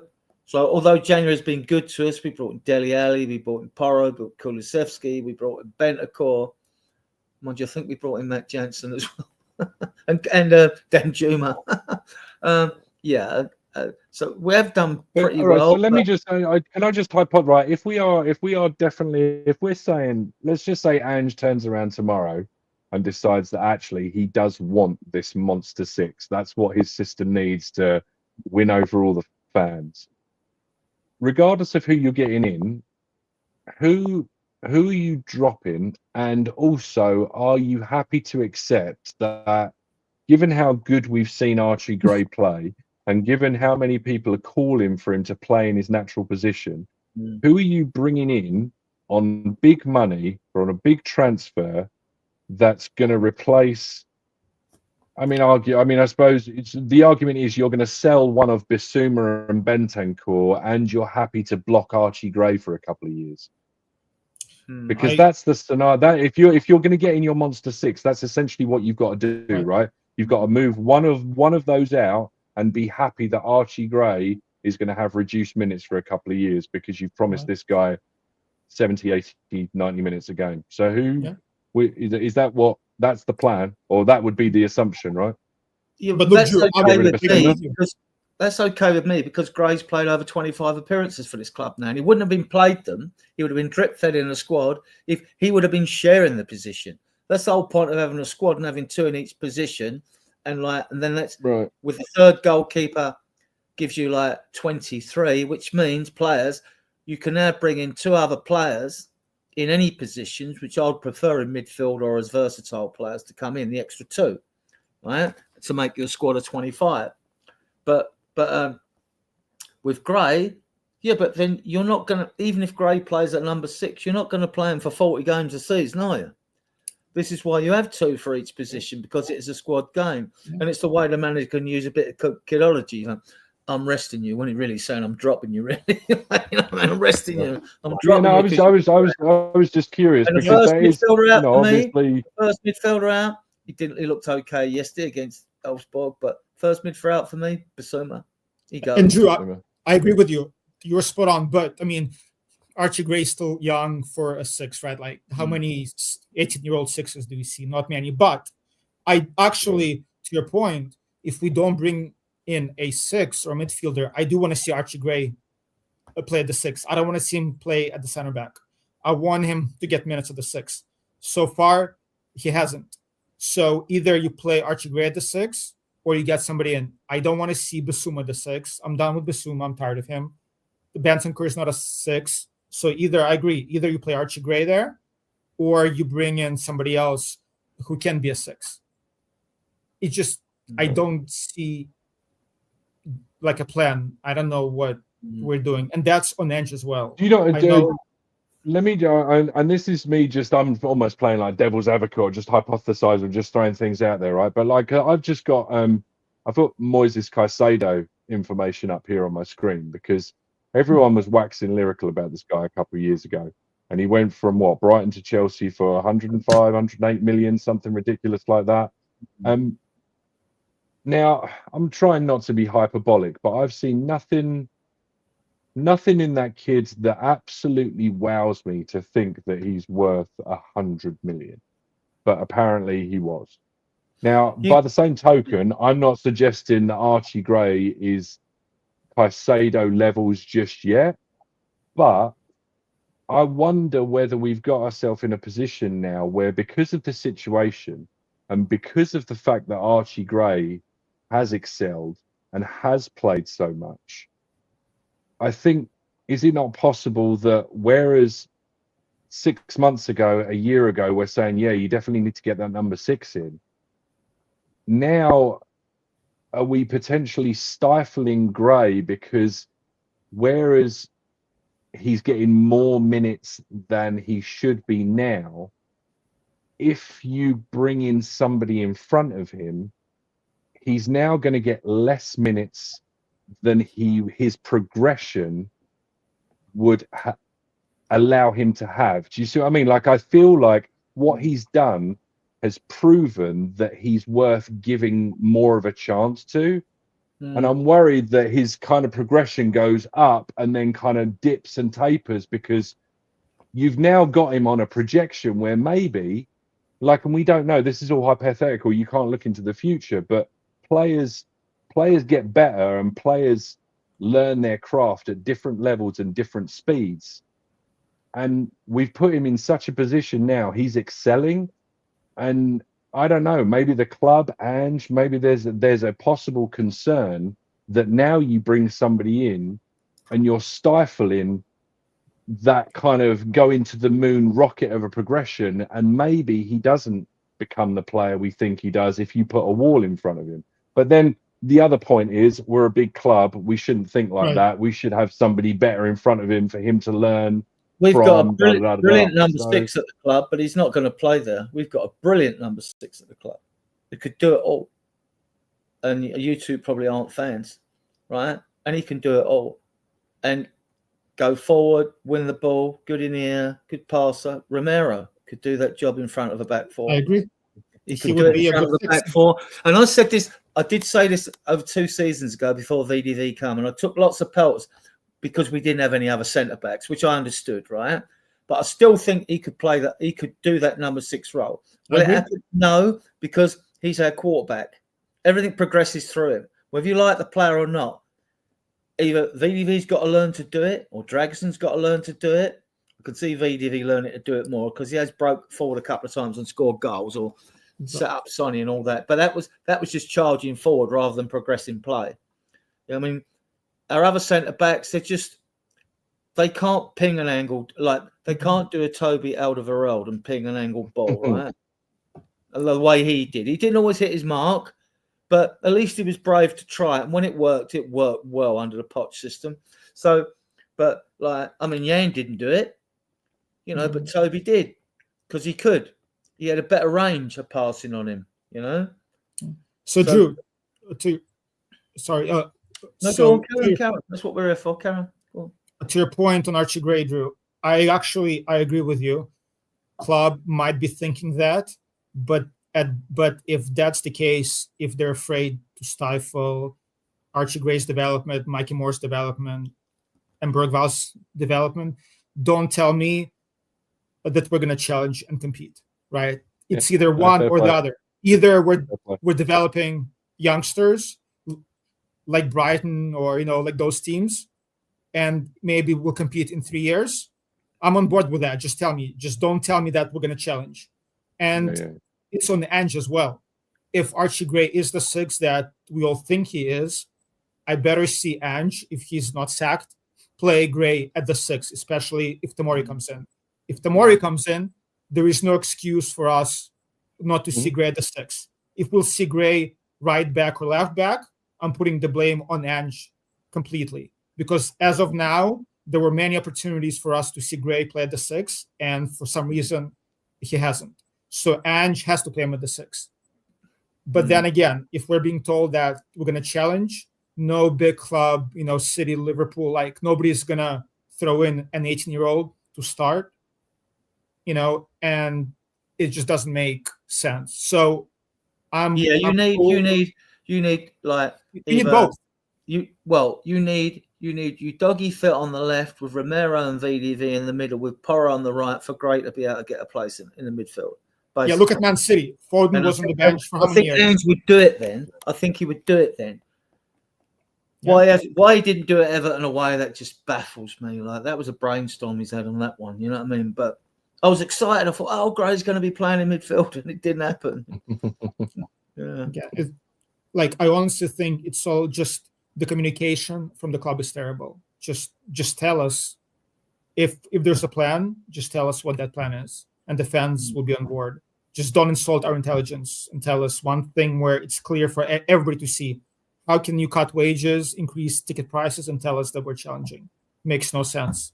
Bring in at least one top player, one elite player.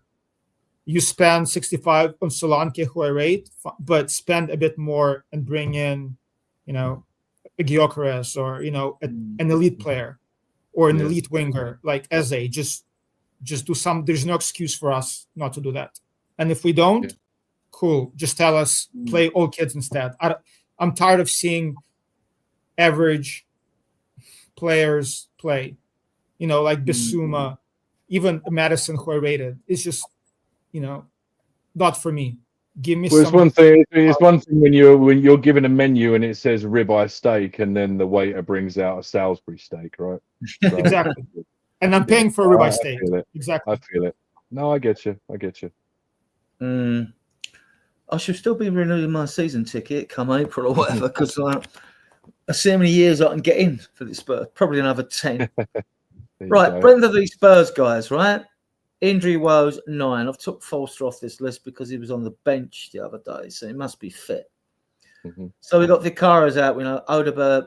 These two are going to be mid-February. Romero, I don't know if he'd be back for the Liverpool game. I hope he is. I would love to see him get, say, a half against Brentford, because we need VDV's got his half in. We need Romero in there. Udogie, not sure. Werner, I don't care. Slanky's out weeks. Johnson's still out. Maddison out for 2 or 3 weeks. Dragerson jarred his knee. Might miss a couple of games. We see how it goes, you know. Mm-hmm. So that's the injury woes. This is a predicted lineup. Interesting. So you guys, are you Brentford, Eugene, Kingsley for you? Or Yeah, Kinski, definitely. Yeah, same with you. Yeah, same with me, right? Yeah, I think so. And that's not to say, like, I've got to give Austin his props because he's done absolutely nothing wrong. And to be honest with you, when it comes to the European squad, given how close, given the fact that we've qualified, given that the games aren't until March and Vicario's back in training and is probably going to get a month's worth of training under his belt before those games, I would be inclined to, if we could only get 2 players and we could register those 2 players for the Premier League and the Europa League, I'd leave Kinski out of that squad. I agree. I was just thinking the same thing. You're gonna have Vicario back, right? So you say, you know what, Kinski, you've been absolutely brilliant, and your time will come. But we are so desperate right now for outfield players that you're gonna have to sit this one out. And I think Brandon Austin should be the backup.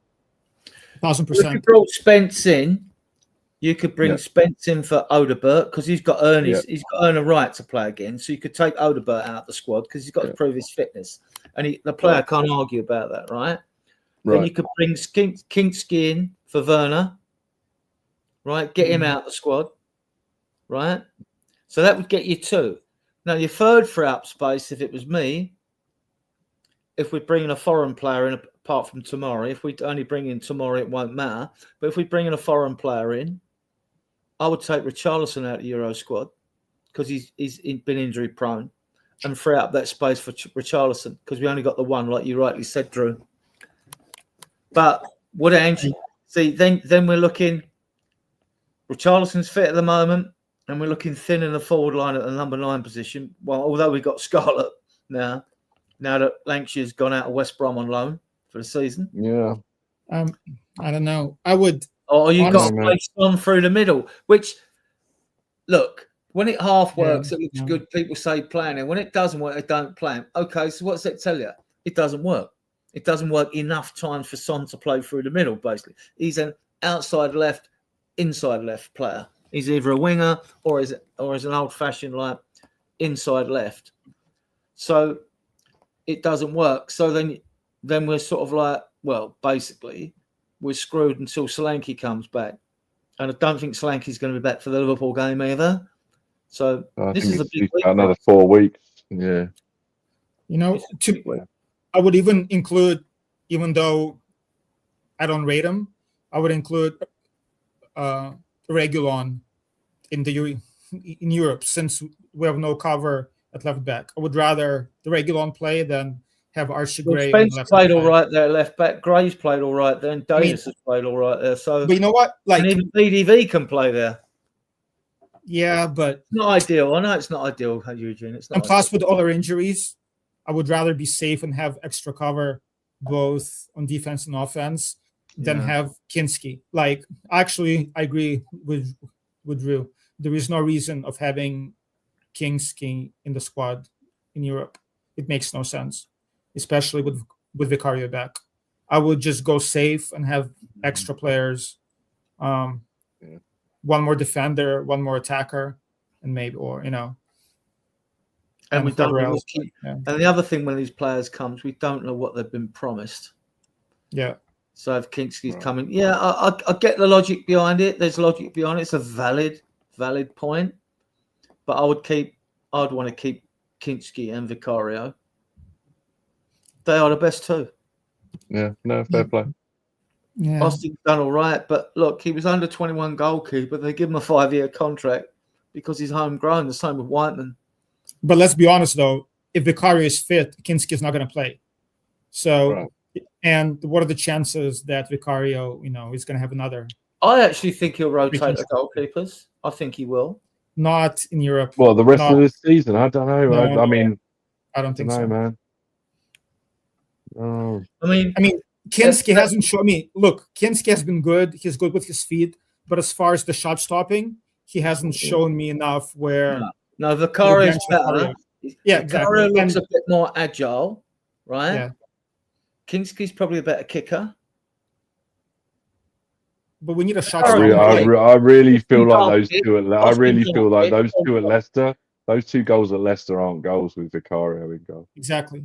Like they were really, really poor. Like how he let that first one get past him to Vardy, I don't know. And then Kinski commands his penalty area much better than Vicario does. He's more aggressive. Yeah. But, I mean, ideally, you'd like to actually put them together, right? If you could have the shot stopping of Vicario and have, exactly. I really would. If they could have a baby, please, that'd be amazing. I don't know. Look, just with our injuries and the track record, there's no excuse for having 4 goalies on the bench. I mean, right. We're away at Brentford, so it's an away game. So it always affects people's thinking and focus your thoughts because, do we need to be a little bit more defensive or not? I mean, out of these, to me, Gray and Porro both need a rest. But, are you going Reguilon and Spence, one on the left? Well, they suit the positions, one on the left, one on the right. I get a feeling that Ange doesn't quite trust Reguilon. He doesn't. But you know what? For me, honestly, I'm not going to lie, from watching Spence, I feel more comfortable when Spence plays either right or left instead of Udogie or Porro. I don't know why. I could be wrong. He's not. But when Porro and Udogie were playing, I felt nervous every time we're hit on the counter. With Spence, I feel the more confident. So I want to see Spence play right, left. I don't care. But if he's fit, I want to see him play. So at least we know for the next season if he's the guy. I think he is. Honestly, I really like the way he played, both offensively and defensively. Where are you playing him, left or right, though? Because Porro's been overplayed as well, but he does give you something going forward. But Porro is tired. He's been exhausted. I would play Spence and Reguilon. I'm not going to lie. Okay. That's what I would do. Drew, you the same, Spence, Reguilon? Yeah, I think so. This is one of those things with Reggie. Like, given the situation with the squad, I wish he'd been integrated a little bit sooner in the season when we could have rotated him. I know, he was a lost cause and Ange didn't want to know, and that's fair enough. And hindsight's a wonderful thing. But just if he had a few more games in his legs, he'd be far better for us now than without the games in his legs. But, it is what it is. But yeah, I think Spence is so assured at the moment. I think he's getting to the point where he's almost borderline undroppable. Like, I think if he's available, even to the point where there's been a couple of times where we've had to shift him into right centre back, he hasn't put a foot wrong. Yeah. He's been absolutely immense. So, I mean, if I see it, I've got no problem with him being on the lineup on the sheet at all. Porro needs a rest. He's 5 yards. He's two stone fatter and 5 yards slower than he was at the beginning of the season, and I just mean metaphorically. He's just not there at the moment. So I think he could do with the rest. I'll just go through the chat and then I'll come through to the midfielders, which we haven't exactly got a glove. Whiteman's just in the squad, Angelo, because he's homegrown, mate. I watched him play and I wasn't impressed with Whiteman. And it's just because we have to have him in there. Yeah. At least we've lost from 1K. Yeah. How many? I don't know. He said 4 away, but I'm seeing 17. Yeah, I thought it was about 17. But I mean, if you can subscribe to the channel, you haven't already, that we would be entirely grateful. We're trying to get to the 1K, which we were 18 or 19 short before the season, I think. We'll get there, but I mean, the sooner the better. Right, back to the banners. Big up, midfield, guys. You both can jump in on this. I mean, Saar, Basuma, Bentancur, Bergvall, or Kulusevski, because we never know where Kulu's going to play in midfield up front. I've got him in the front line as well, which I think is where he'll end up. But doesn't look Gray's not going in midfield, is it? Or is he? You know. So, I mean, oh, sorry, I've done this wrong, haven't I? This is first, the centre back. Sorry, Davies, VDV, Gray. You've got 2 left footers and 1 right footer. Is that all we've got in centre back? That is all we've got in centre backs, isn't it? Jeez. Yeah, unless you bring Malachi Hardy in. You know what's going to happen? I'm afraid that Andrew's going to start VDV and Davis and put Archie Gray on the left-hand side as left back, which I don't or want might to see. play Davis at left back. Well, yeah, I guess. Because he can come in for corners, can't he? He can come in for corners. Like, we are away from home. Yeah, but Davis... Wales know how to defend, right? But if he does that, and if I see Davis, invert, that's going to be an issue. I mean, he has no pace, so if he inverts, Van der Ven is going to have to be running around like crazy, and I don't want to see him do it. Yeah, I don't see him playing all 3 of those because worst case scenario, he's got to have one of those on the bench in case one of the 2 get injured. Because all of those 3 are currently covering each other. So I don't see how he can play all 3 of them. I see VDV getting at least another half. He might start again because you're under pressure away from home. We need his pace. So I see. Yeah, you might see a situation where he tucks Davies. He does a Saar again, and Saar maybe goes out on left back. I don't know. Maybe it's something they've worked on in training. Don't know. And also Archie Gray, he's played so many minutes. I want to see him get some rest too. But him and Bergvall, they played a ton of minutes. We were talking about, we've sort of all agreed on Reguilon and Spence. Yeah. So basically looking for the 2 in the middle. I would say VDV and Davis. Yeah, get Archie Gray. I don't mind the 2 left foot. I prefer a right footer in it, but actually, yeah, that's not going to work. I think it's going to be Archie Gray then, by default. Right, on the right-hand side, right, okay, throw this into the mix then. On the right-hand side, I mean, because I'm thinking, if it isn't Reguilon and Spence, if he plays Porro, who are you having on the right side of your central defenders? I think it's probably going to be Archie Gray, VDV, and Davis. VDV there because he's quicker. If that was me, even though Gray would probably be better suited because he's right-footed, but VDV would cover for like Porro leaving him stranded in no man's land. Or maybe Spence as a center back, Spence VDV with Davis on the left. I don't know. Maybe. There's no great options. These are such interesting conversations because imagine trying to pick the squad when everyone's fit. Right, let's move on to midfielders. We weren't quite sure there. This is about it. And I put Kulu in because he can play there, but I've got him in the forward line as well now. I don't think Kulu's going to be playing in midfield away. We need his donkey work and his protection to help shore up the right-hand side, as far as I'm concerned. But I think it's going to be free from Saar, Basuma, Bentancur, and Bergvall. Drew, what do you think? Yeah, I think you're probably right. I don't. Yeah, I'm happy with any 3 from those 4, though. I'm happy with any 3 from those 4. I reckon it might. I think it's going to be the 3 Bs. I think it'll be Basuma, Bentancur, and Bergvall because he's stated that Saar needs a rest and really shouldn't be playing. I agree. So, Basuma again, it's Elfsborg again, isn't it? So right. And you never know what you're going to get with Basuma. I love Bentancur. I mean, I'd be going Saar, Bentancur, and Bergvall, but because I just don't trust Basuma. But that's just me. I mean, and then he'll play blindingly well and prove me wrong. Yeah, right.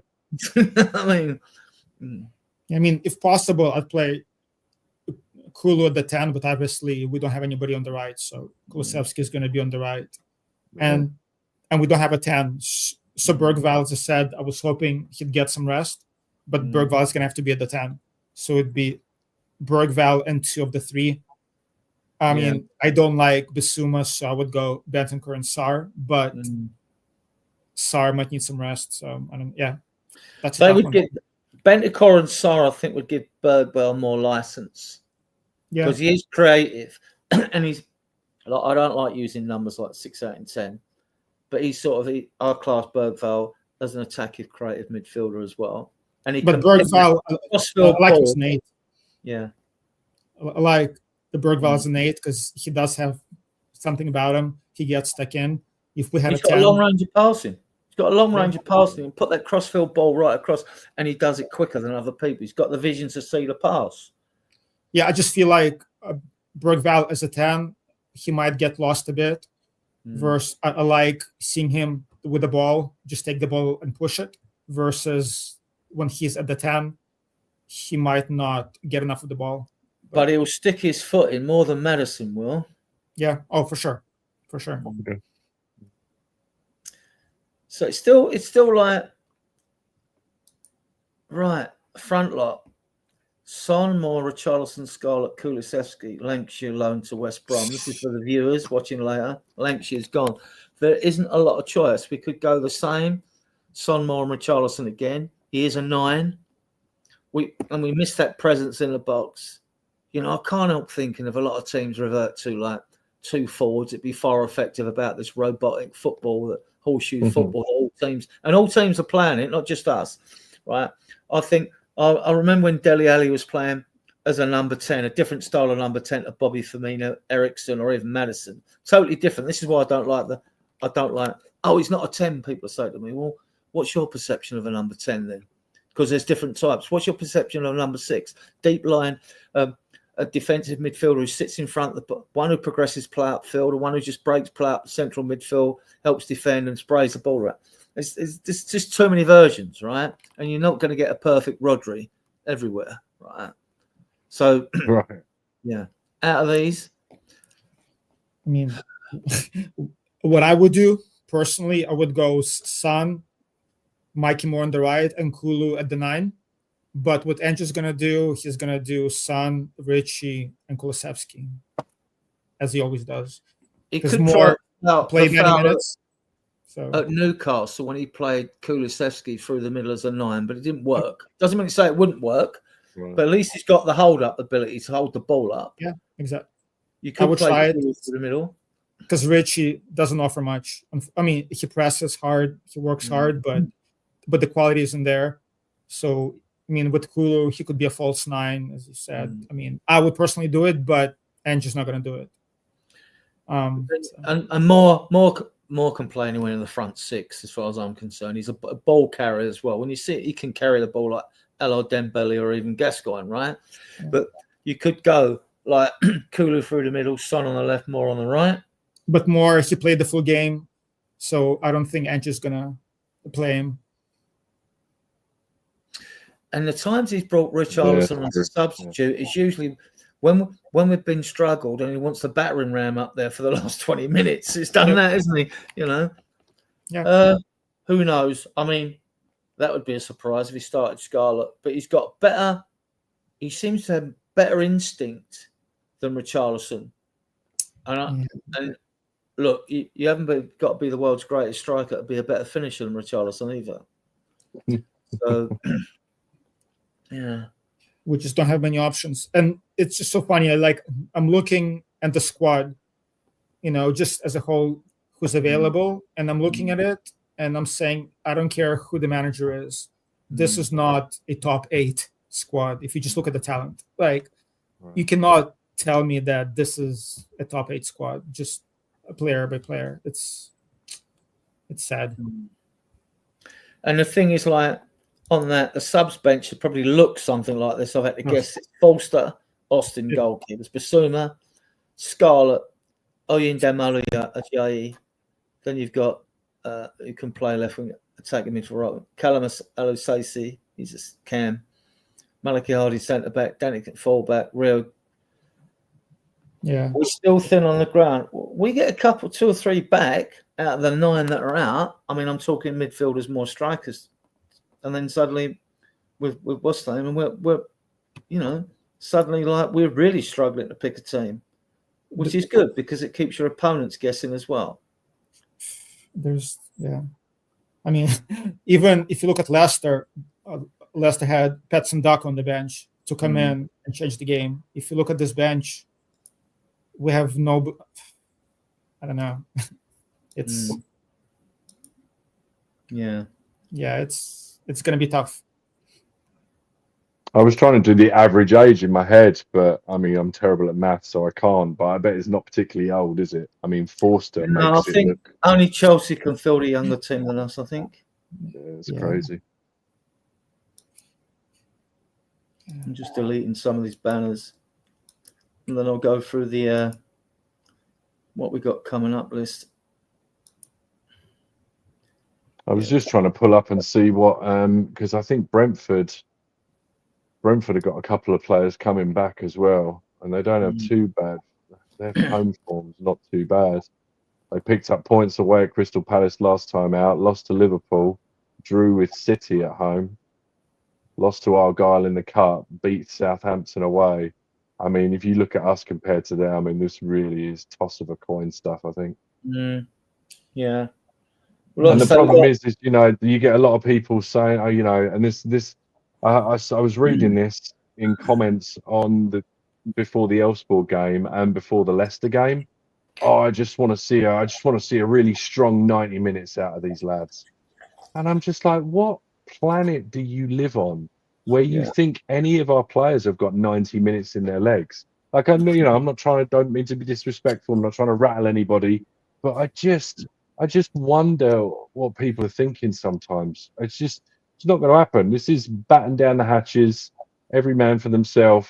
Like, just get over the line, get out of there with a point. If you can get 3, fantastic. But, you know, it's basically about consolidating, not getting any more injuries. And maybe, you know, hopefully in a perfect world, you get a couple of goals, you know, a little bit of a cushion, and maybe the last 15, 20 minutes, you put the kids on and you tell the kids to get the ball and just run into the corners and make Brentford chase after them. And if they're going to attack the goal, they've got to travel 90 yards to do it. Do you know what I mean? And this game is of double importance. We mustn't lose it. We've got to go to Liverpool in good heart with at least a point from Brentford, haven't we? You know, I would kill for a point. I'm not going to lie. I just don't see victory. Like, again, I'm not even. And then Liverpool, we need a point as well to get to the final, which is achievable.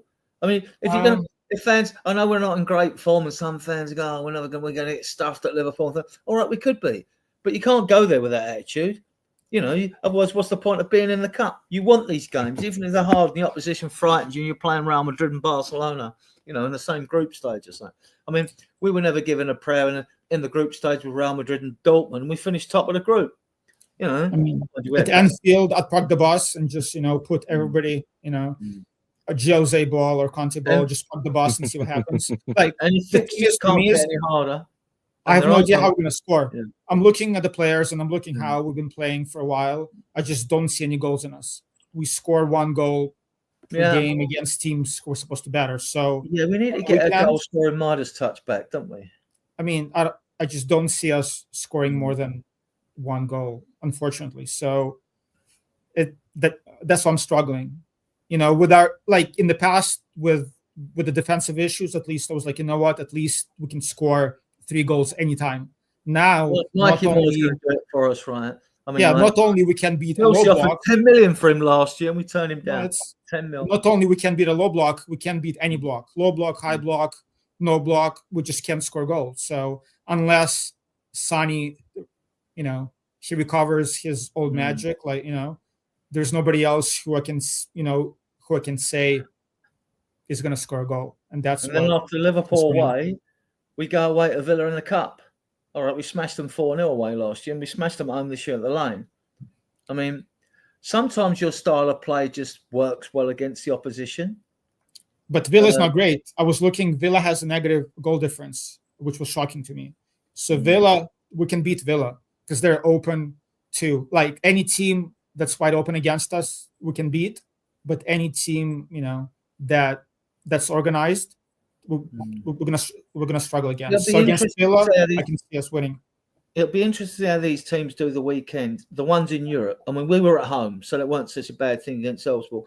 But those that travelled, I mean, Man City struggled against the team at home. They were 1-0 down before they won 3-1. Then Villa were 2-0 up and just got past Celtic 4-2, didn't they? Be interesting. Like, they're all hard games. I always said it. when people say to me, oh, like when you're confident, you win a few games, you're on a run. Oh yeah, we'll beat them. Well, look, the teams that in the bottom half of the Premier League, they don't stay in the Premier League on their away form, do they? They take scalps at home, and whenever they take a scalp at home, oh, shock! Oh, all the pundits. Oh, I didn't see that happening. Really? Well, go and check their past seasons where they've been in the Premier League and see what scalps they've actually taken and what games they've actually won at home. Because some of these teams are lucky to win one away game a season. You know, that's probably if a team gets a player sent off or some shit like that happens. You know what I mean? Out of these games, Ipswich is a big one. That's a 6-pointer. That's a relegation 6-pointer. Yeah, Man United, we can beat them. We can beat it. United, we can beat. Man City, we got the Indian sign over them. So, like, we've beaten them 28. The only team we've beaten more than Man City is Everton 31 times. Man City, my memory is like 28. And then it's West Ham 27. Right? Yeah. So, yeah. I mean, I'd be lying if the R word wasn't a nagging doubt in the back of my mind, but I've seen Spurs get relegated in the 76-77 season, and that was a poor team. It was a very poor side. And this squad it's disjointed. It's a disjointed, unbalanced squad, but it's got lots of quality in it. There's a lot of quality players in this team when everyone's fit. And whether they suit us or not is another matter. Yeah, no, I was laughing at relegation talks, but after losing to Leicester, which there was no excuse losing to Leicester. Now, and Spurs fans are naturally nervous anyway. They've all got a nervous disposition, right? That's what I'm saying. The Ipswich game, Ipswich game is going to be a big one for us. Watching horror films is not a problem for Spurs fans. Watching us play football, that affects them more. Yeah, it's still 25 of you viewing us, which is brilliant. So we will be doing these shows this time of night again. Very much appreciate it, everybody. Yeah. Well, I'm going to wrap it up. Let's do it for the comments first. If you've got any questions, get them in now. I know you're up late, a lot of you. A big shout to Daniel Coyes. He's on loan to Liverpool. Don't blame you. Yeah. Apparently, Tottenham on Garnacho on loan. Not sure about that. I would be fuming if we're just looking for things with a pulse that can fill a spot, then fair enough. But I'm not sure. Garnacho is like he's a worse version of Brennan Johnson. He has no crossing him. He runs around, I guess. So he did score that beautiful overhead kick, but yeah, you can't make a career out of beautiful overhead. Yeah, Richard did too. Yeah. Chris, what you said, I don't know when we're going to meet up for the next game, Chris, but he's a mod in the channel. When we meet up, I will chat to you. I will phone you and we'll talk about this. But at the moment, we went past the 4,000 watch hours months ago, right? We could have gone monetized then, but wanted to see if everyone in the group got on. And then we wanted to see, get round, we were going to get round to June before we decided even considering it. Last thing we wanted was if people came and go in the admin section, whether they were going to argue over money and things like that. So we didn't want none of that. So we're just sort of taking it steady at the moment. We could have monetized, but we'll monetize when we're good and ready. I mean, we may do it in June. We may do it earlier. We'll just see how it goes, mate. We nearly got the 1,000 subscribers, which is enough. 4,000 hours and 1,000 subscribers are the requirements to be monetized. One of each. It doesn't have to be both. We've had we must be near 8,000 watch hours. Must nearly doubled that. But we're just waiting to see. But we're growing. We get a good following. Hey boys, I'm sorry. I got to run. My son is back from school. So good, man. Thank you for coming on. You're always welcome on the shows, especially now we'll be doing these shows. Expect a message from Drula, because we'll be doing these regular USA shows on a Friday, and they might be later than this. I might start at 11 or 12 later, but wait until after February. Okay. Thanks for coming on. Take care, mate. Thanks a lot. You're always welcome. Cheers, mate. Cheers. So what we got? Everyone in the chat, just smash that like button one last time as we bow out. And please subscribe to us. I haven't gone to look to see if we picked up these. Chris, I'm with you. He's just not consistent enough unless he really, really smashes it these last 15 games. And he might only play 8 of them. Not good enough. On loan, I don't see Man United helping us out, really. I mean, he's an exciting player, and he's Argentinian, isn't he, Garnacho? What do you know about him, Drew? Anything? Yeah, I mean, just the fact, Argentinian. I know Real Madrid. It's been one of those ones that have been sniffing around him because they think he'll be the ultimately the successor to Vinny Jr. I don't know. I think he's another one of those players. I think he had a good season last season, but even a good season, he didn't have the same goal assists as Brennan Johnson, and I was harping on about that last year. So if he can't even get the numbers that Brennan Johnson gets, and we're not particularly impressed with Brennan Johnson, I don't really see it. I think we just need somebody with a bit of graft, don't we? We need somebody that can put their foot on the ball and sort of make things happen. And as I say, until that window shuts, I got my heart set on Cunha. I know it's not going to happen. I know I'm living in La La Land. But somebody like that, somebody that would just give you a little bit of, all right, here we go. Do you know what I mean? So we shall see. We shall see. Duran apparently just completed his $71 million move from Aston Villa to Al Nassr in Saudi Arabia. Well, at least he didn't go for the money, yeah? Yeah, right. This is an interesting comment, Angelo, mate. Sarr's a left back. You never know. He might have. I thought he did okay, but then again, it's Elfsborg again, so I keep falling into that trap, you know? Exactly. I thought he did okay. He's assured on the ball. I don't think you quite realise the level of drop off, right? I mean, he's just not good. I mean, look at the stats from yesterday. I mean, what we have 700 passes to their 200 or something. I mean, it's just they're 120. I don't know, it's ridiculous. Right. I mean, I don't know. Do we know? We got any idea where Elfsborg would fit in the English pyramids? They'd be like a League Two side, wouldn't they? So, they did beat Nice. They beat Nice. I think they might have drawn against Galatasaray or lost odd goals to Galatasaray or other teams like that. Right. Yeah. It's one of those things, though, isn't it, Adrian? It's like these, Elfsborg away to Tottenham, or Elfsborg away to Lille. You just those sort of players. They give it absolutely everything they can possibly give. Well, they won games as well. Every now and again, yeah, exactly. Every now and again, you're gonna get an upset. I can remember when Brondby beat Manchester United in the Champions League one year. Wrexham beat Arsenal in the FA Cup one year. Stevenage beat Newcastle. I mean, Galatasaray beat Arsenal in the final. Exactly. And Naeem scored from the halfway line when they beat Arsenal in the final. There you go. So, and these teams, it just goes to show you what coaching does, because they low blocked us yesterday, and it worked. I mean, and we struggled to penetrate. All right, we could have scored a couple out of them 6 shots if the Sarr shot and the Mikey Moore shot had gone through when a guy cleared off the line for him. So that could have happened. What would be really nice is if we had a really, really proficient, in instances where you have a team on doing a low block and they're a stubborn low block and you know that they're very rarely going to counter, they're just going to sit in. I don't understand. I know it's obviously we've not been able to do it, but if you had a fit Richie and a fit Solanke, and I know Solanke's not great with his head, but he does have the ability to get on to the end of crosses. But if you've got a real stubborn, I don't know why it's this constant horseshoe trying to find a gap. Like, we've got people that can cross a ball. I would put Solanke and Richarlison up top, if and when it allowed. And this is on the basis of having a third striker in case you get an injury, in a perfect world with a good squad. But I'd be saying, get chalk on your boots, go out as wide as you can, Porro and whoever's on the left-hand side, and just start whipping balls in.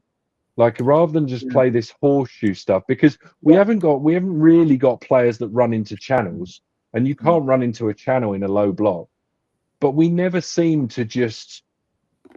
do what Leicester did to us and what Hoffenheim did to us. Hoffenheim in the second half, the manager told them, get as wide as you can and just put balls in the box and just put pressure on them and just see if something falls. And I just think there's got to be an instance. I know there's a potential that you might give the ball away and your possession, you know, da da da da da. But at some point, you got to do something. And one of the things that Richie can do is he can head the ball and he can get on the end of a cross. And I'm all right. Why, why we don't utilize him, I don't know. I know that 1 in 5. You can Google it, guys, if you're watching. Like 1 in 45 crosses last time I looked resulted in a goal. That doesn't mean that you don't put a cross into the box, because a defender might mishead it. You might cause a bit of bedlam in there. The ball might be bouncing around. You might get a tap and a scrappy goal. Well, who cares? Right. Who cares? Right. But 3 things that stuck to mind. One was what Keith Birkinshaw said, and another thing that Ozzy Ardiles said. And he said it to Mickey Hazard, who scored an FA Cup game. I'm not sure if it was a year we went on and won it. It may have been. And he said to Mickey Hazard, make your runs late into the box, right? And he did. He actually scored a goal doing this, Mickey Hazard. And Birkinshaw said, if we're playing a team against, they didn't talk about low blocks, then defensive setup. They talked about them rather than low blocks. He said, have shots from outside the box. So you've got late runs and shots outside the box. Apart from what you said, pump crosses in. Because most of them, like Liverpool, used to pump cross after cross after cross. They used to pound, eventually get a goal. Remember they played Arsenal, beat them 4-0. Their first goal actually came from a chip forward by the Geordie player they had playing from who went to Saudi, I think. Forget his name. And he lobbed one forward and Matip scored before half-time 1-0 and they went out and win 4-0, but they went through for crosses. And it was through trying something different, which Blanchflower used to say. And the other thing is, I say, so you've got late runs into the box, you've got crosses into the box, you've got shots from outside the box, and then you've got a winger that takes players on into the box that might win you a penalty or whatever. So you've got a dribbling winger. And when most games now are played, it's all overloads. There's no risk with an overload unless you mistime your pass, because basically player runs past you, you play him in. The defender near you, he hasn't got time. He hasn't got time to adjust. So you look at how many tricky wingers are there in the league? There aren't. You've got fast wingers, even Doku's fast and all that, but he doesn't dribble. I mean, Grealish is a good dribbler, but he's 29. Where's the end product with him? Yeah, right. Only the front three. You want goals out your wingers. If your wingers can't score goals, I like that young Skov Olsen in Belgium, but he went on loan to France, didn't work out. He went back. Now he's doing all right, doing all right last time I looked. But he's still doing pretty good numbers. The one thing Yang Min Hook will give QPR is pace. I mean, the guy's lightning. I think he's faster than Sonny at his best. I mean, he is quick and he does score goals, but we'll see how he gets on. Well, even Ajay last night when he came on, his goal. He played the ball, he ran at his man, and he put his man on the back foot, and that's all you can ask. Sometimes you're gonna rattle the defender. Sometimes he'll fall flat on his ass, and you'll score top bins, and it'll be fantastic. Other times he's going to stop you, and you're just going to have to get on. You're just going to have to get on with it. But at least have the guile, and at least try something. And I think that's where the frustration is again with like players like Johnson. It's very formulaic, and it's almost as if they don't have the ability to think outside the box. And if the ball isn't played to them in the exact spot that they expect it to be, so that they can run into this spot to give it to this guy, if it's not that robotic kind of movement, it almost looks like they're lost. And it's getting the ball out to the wingers quick enough, which I think is too slow at times. Yeah, and if you look on the left, you'll have, when he's fit, Udogie, Maddison, Song, you'll have that sort of link up, right? And you'll get overloads down the left because Sonny's right on the left, like yesterday, blah, blah. And you'll get overloads on the left, right? Yeah. That doesn't happen on the right because Porro inverts as a number 10. So where's the overloads? I mean, it's only last season. You can remember that Porro and Kulusevski were getting overloads down the left or working well together. And Kulu, when he had the energy, which he hasn't got now, he had the lung power then to get back and help out Porro, and he's just knackered now. So he can't do it now, right? Or as well.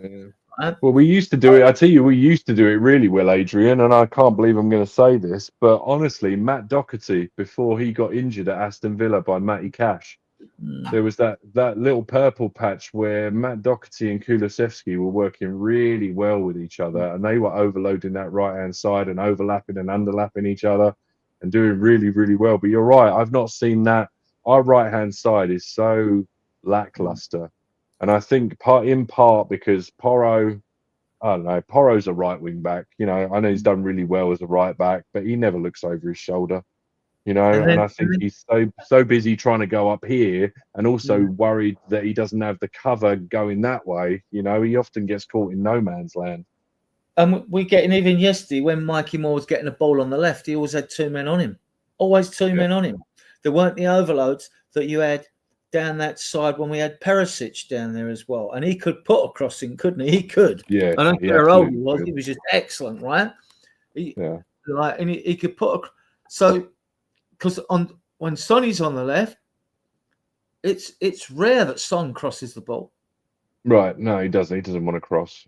No. He wants to cut in, or he wants to go at the byline. And if he does cross, it's a small angle across the floor.